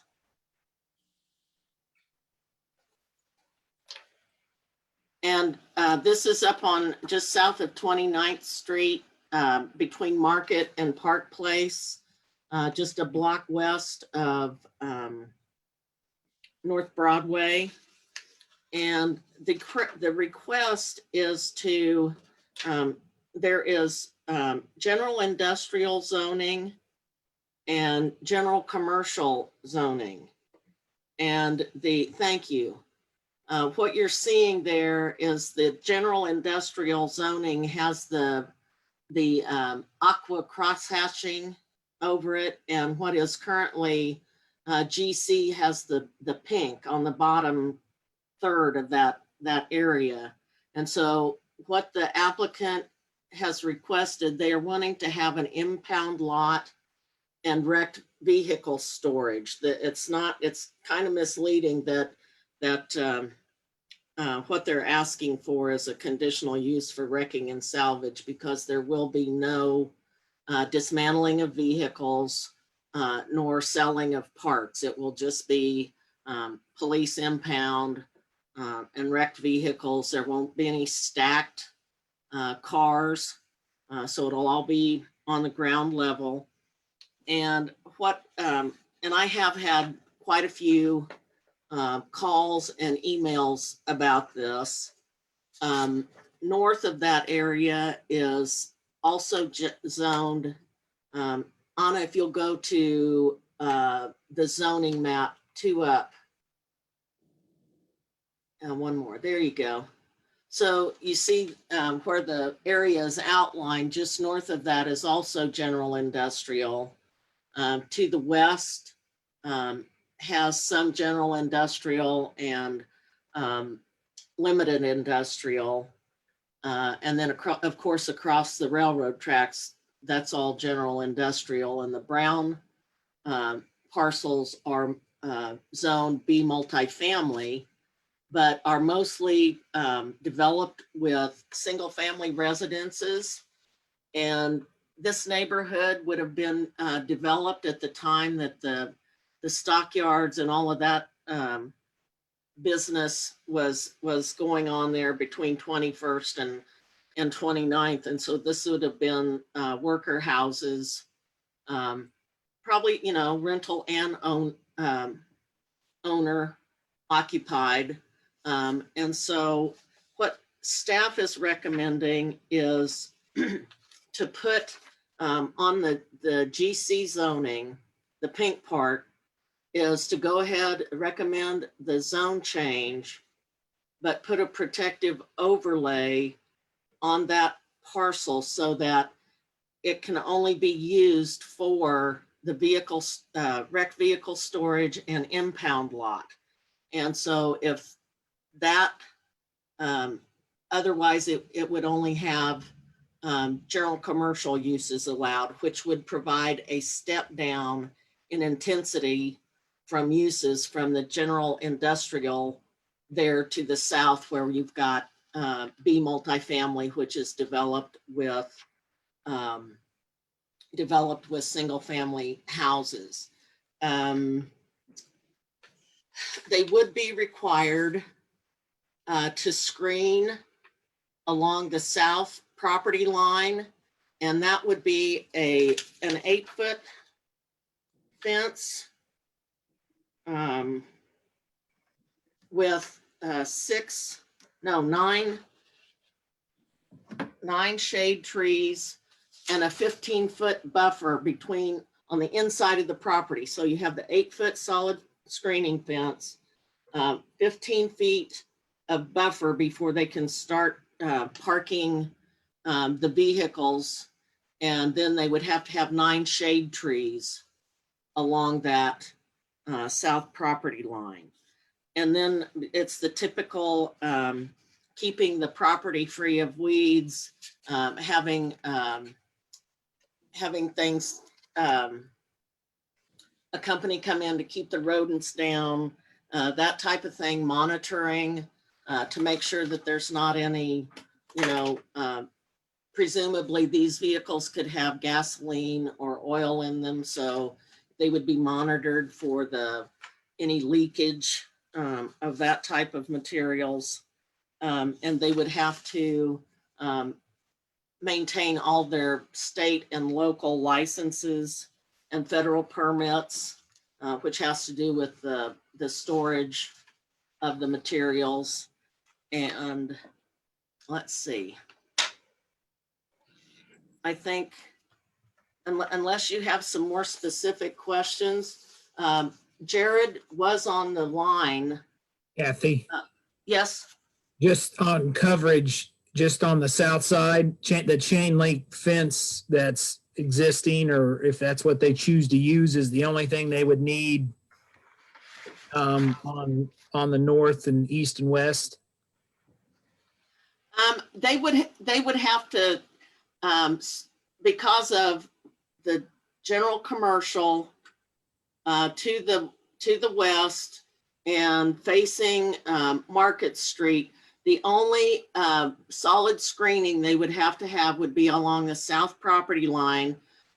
They probably would have, and I don't know if Jared wants to do this or what they have planned for this, but the fencing that's there right now isn't really tall enough to provide any security to keep people out of there. So they would want to do something about that, but there's no requirement for them to put the solid screening along the Park Place property line because it's not adjacent to residential uses.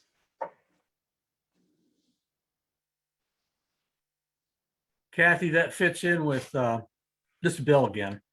That question fits right in with my dialogue this afternoon. I stopped by and talked to the resident at the corner of Market and 28.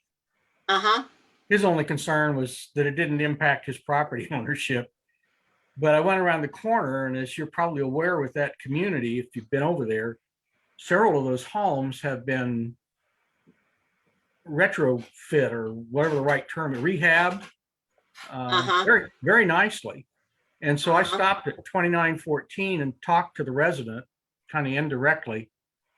And their big concern was anything going in there, especially like that with impounded autos, if it's not secured properly, could lead to a high incidence of people coming in there and stealing parts, vandalizing the vehicles, and that's spilling over on their property. So is there any way you guys can insist that they improve that fencing on the other three sides?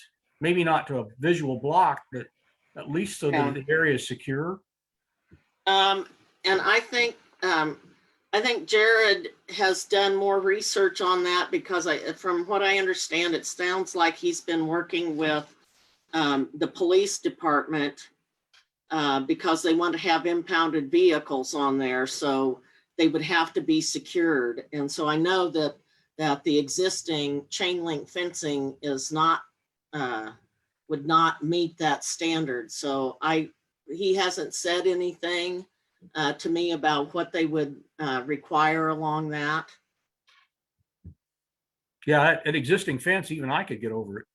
Yeah. Yes. Well, the east side fence is pretty visible too. I mean, you could see it from Broadway because there's a break in the buildings between the Dollar General and the old liquor store building. So, I mean, it shoots right into where that's going to be.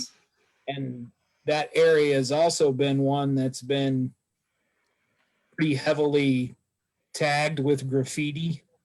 Right. That was a concern that I had heard from a neighbor. Yes. Kathy, can the DAB make that recommendation, or is that even part of this, that the fencing on whatever sides? You know, certainly the DAB can make that recommendation, and the Planning Commission could choose to consider that and put it part of the protective overlay. It has to be done that way. We can't do it with the based on conditions. It has to be written as a protective overlay, which is a zoning action and provides some legal enforcement capability. So that would be an option for the DAB if you guys want to consider that. Any other questions or comments for Kathy? Anything from the audience members? Yes, hello. This is Alan Stein. Hello. Hi, can you hear me? Yes, we can hear you. Oh, thank you. Okay, I apologize. It's my picture, but it's my husband, Alan. He has some concerns, please. Yes, I was invited to participate in this by Kathy Morgan. We had a conversation. I wasn't aware of this meeting that occurred tonight, but I'm very concerned and strongly opposed to this zoning change. Okay, Mr. Stein. Mr. Stein, I'm sorry? could you give us your address, please? What address? I have a lot of addresses. The address, your home address is what we asked for. My home address? Uh-huh. Well, that's kind of personal when you have to deal with public information. I don't know. I'm kind of reluctant to do that, but do you live in this area? I'll give you the physical address of those properties: 2901 North Broadway, 29099 North Broadway, and I think 2945 North Broadway. So do you own those properties? That's what I'm trying to figure out. What's your relationship to I this? own those properties. Yes, and Thank I'm also submitting a package for the other meeting that shows my paid property tax statements and all of that. I've talked with Kathy before about this, so I think she might have a little insight as to the validity of what I'm saying tonight. Thank But you. I'm not going to give you my home property address. No, on this that's meeting. okay. I was just trying to, usually people that come and talk at DAB about a property, they live close to that property. I was just trying to figure out your relationship to the case. So thank you. I don't live there. No, that's a commercial shopping center I own. Okay, yes, I understand now. Thank you. Okay, thank you. All right. So I'm probably the largest contiguous property owner in that entire neighborhood. And this property's been there for decades. You have another question?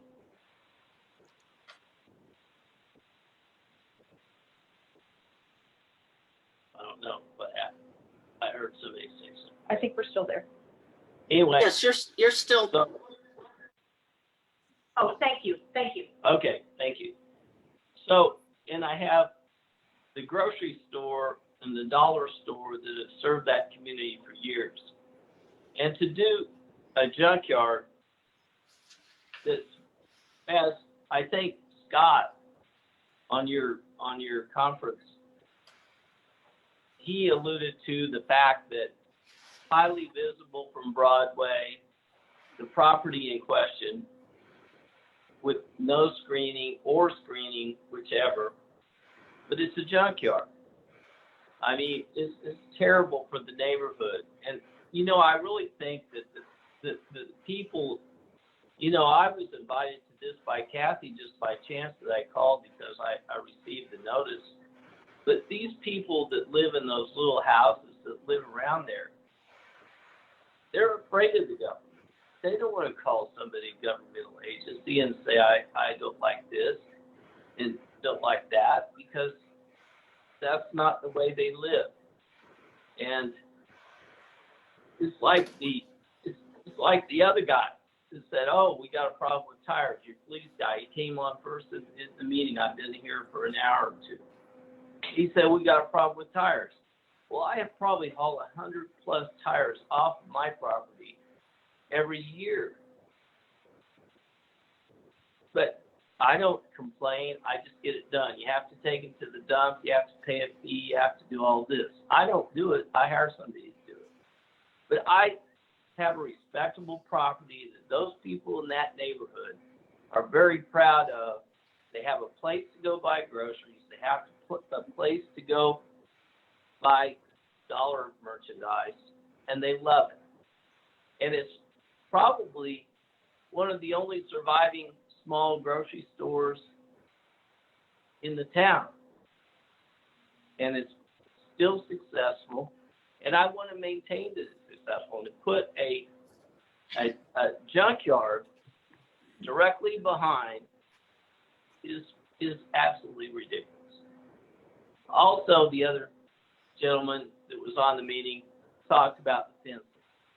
Well, if you don't put fencing up and you see a junkyard, I mean, that's probably worse than what I was thinking about. You put screen fencing on there, and it's a graffiti nightmare. There's graffiti all over the neighborhood on Market Street. And that graffiti becomes visible from Broadway. And the graffiti artists are going to be more enticed to have their graffiti message visible from Broadway than they will from Market Street. So I hear somebody trying to say something, so I'll respond. All right, thanks, Mr. Stein. Any other questions or comments from the audience? Okay, seeing none, I'll bring it back to the DAB. Questions, comments, motion?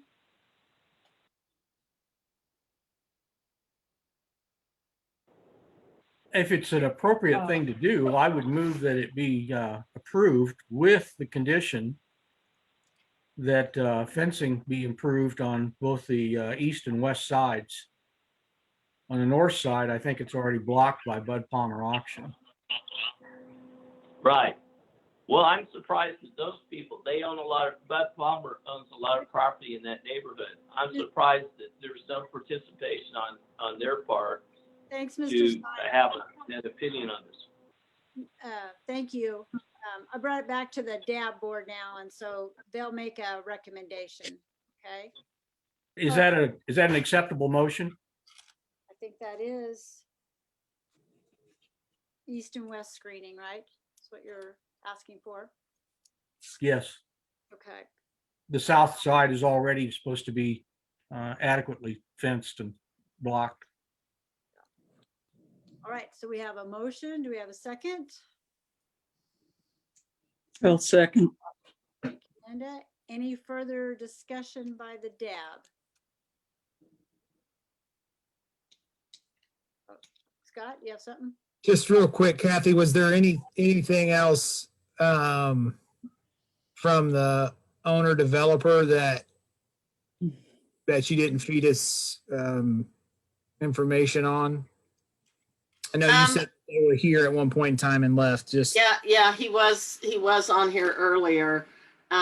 Yes, he said their intent was only to have the wrecked vehicles in impound storage, and that cars would, be moved in and out in a timely fashion. It's not like they would be sitting there for a year or more. He said mostly 60-day turnaround, that type of thing, and that they would not be dismantling the vehicles and selling off parts.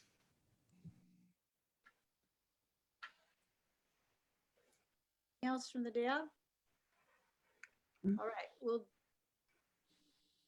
do a roll call vote then. Anna? Go ahead and start with Bill. Yes. Thank you. Gisela Peña.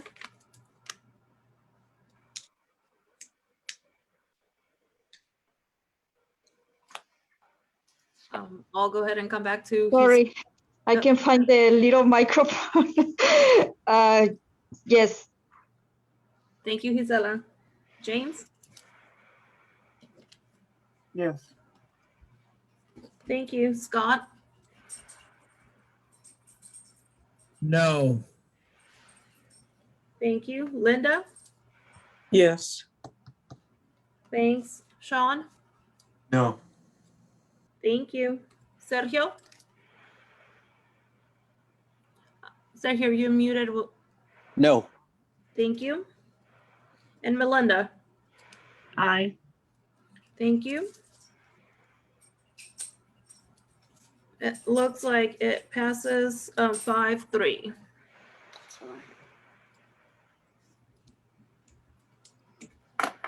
That is approved with the condition of east and west screening. So, Right. okay. Thank you, Kathy. Thanks for hanging in with us tonight. Appreciate that. And I'll see you on the 17th. Okay. She's a champ. One or two. How many cases do we have on the 17th? Do you know? I'm sorry. How many cases do we have on the 17th? Do you know? I don't know. One?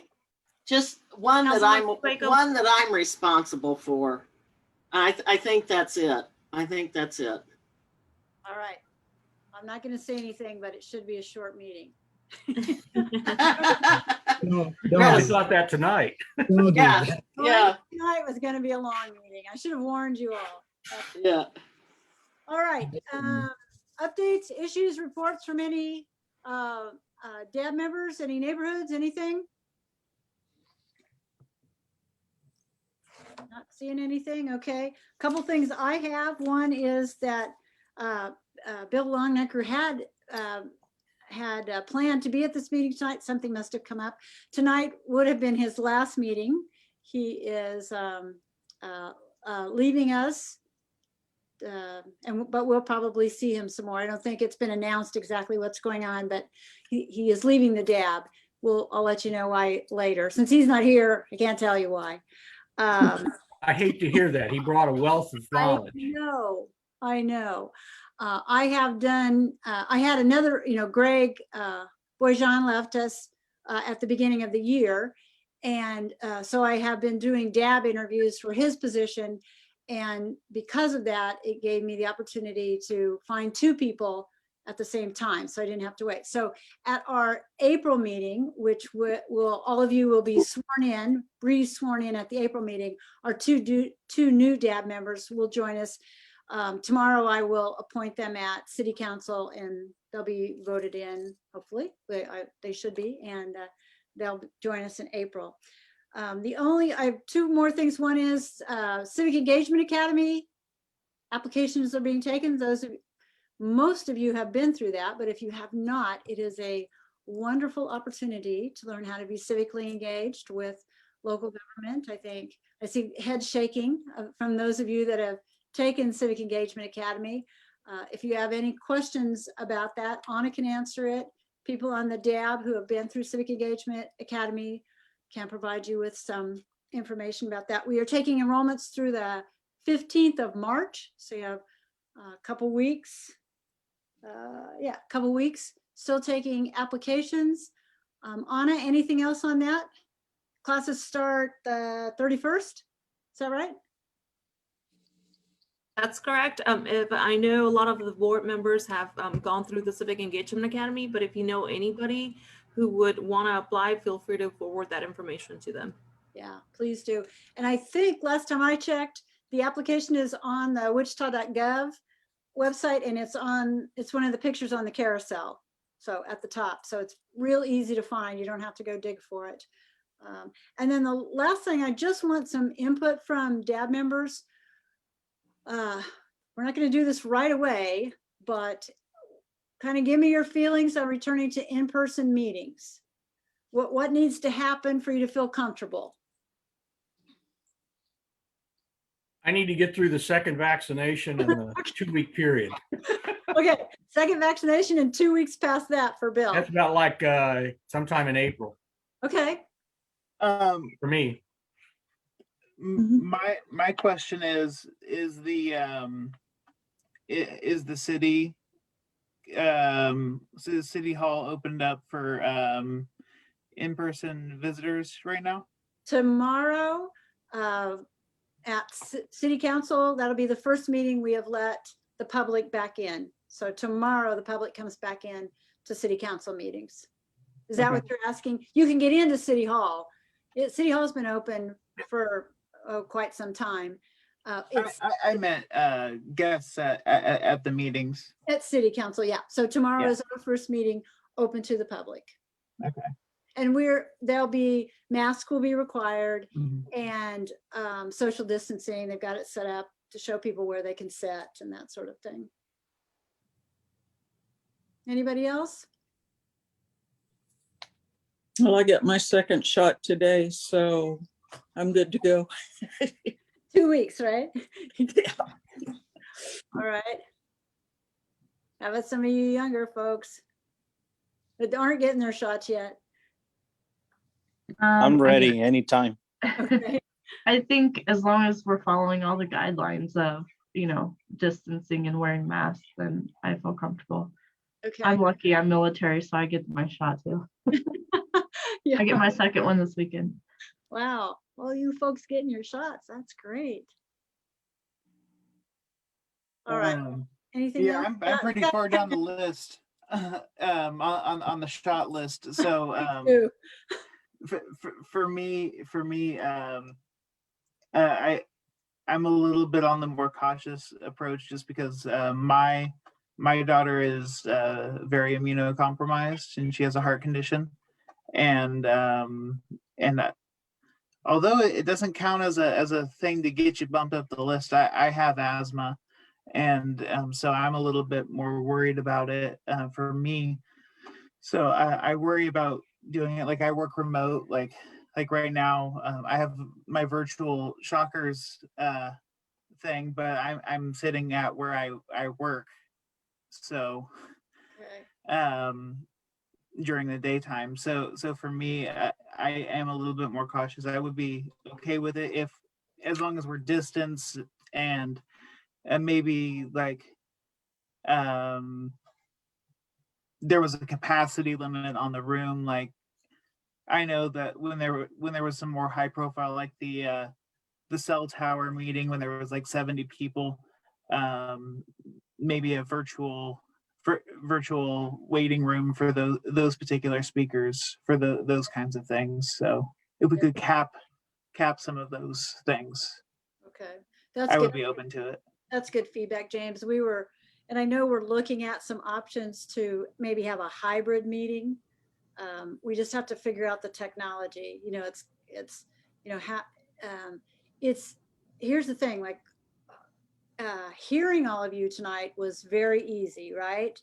When we get in a big room and get spread out, it becomes more difficult for us to hear each other. And so then we talk about, well, do we need microphones and how does that work? And then the people that don't want to come in person, how do we make sure that we have the technology available, that they're part of the meeting too? So I don't see it happening like next meeting or next month, but I do see us looking at how do we move back into that. And that's why I wanted your input in terms of, you know, how we do that. So thanks, James. Appreciate that. Scott, you got anything to add? I'm probably closer to James until we have plans for shots around the corner, I think. And it's just, I've gotten this far and been pretty clean. So, you know, I'd hate to ruin that in the last couple months. Yeah. I had 3 straight weekends where I got tested because of I was symptomatic one weekend and it was a negative test, and I just had the flu. The next weekend I found out I was exposed and I was negative. And then the next weekend I was symptomatic and it was a cold.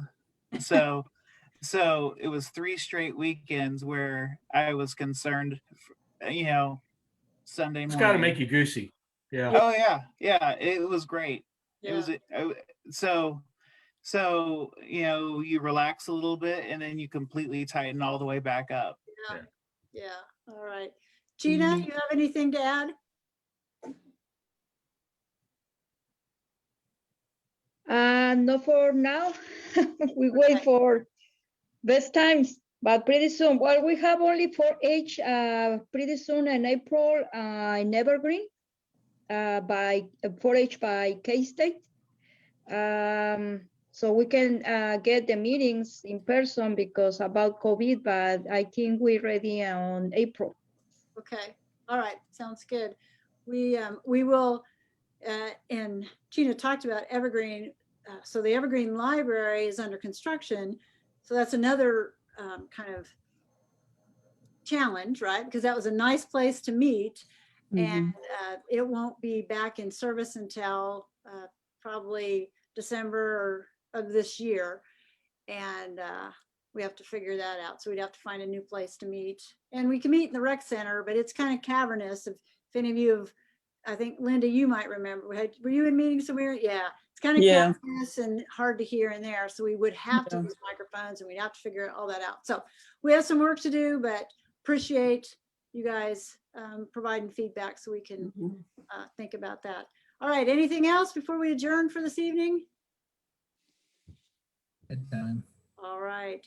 Thank you all for sticking in there for a almost 3-hour meeting. I appreciate it. I know we had a lot of stuff, but that I think really important things and really needed your feedback and the audience feedback on it. So you all have a great rest of your evening, and I will see you on we'll see you on March 17th. Okay. All right. Thanks. Thank you. Thank you. Good night. Thank you.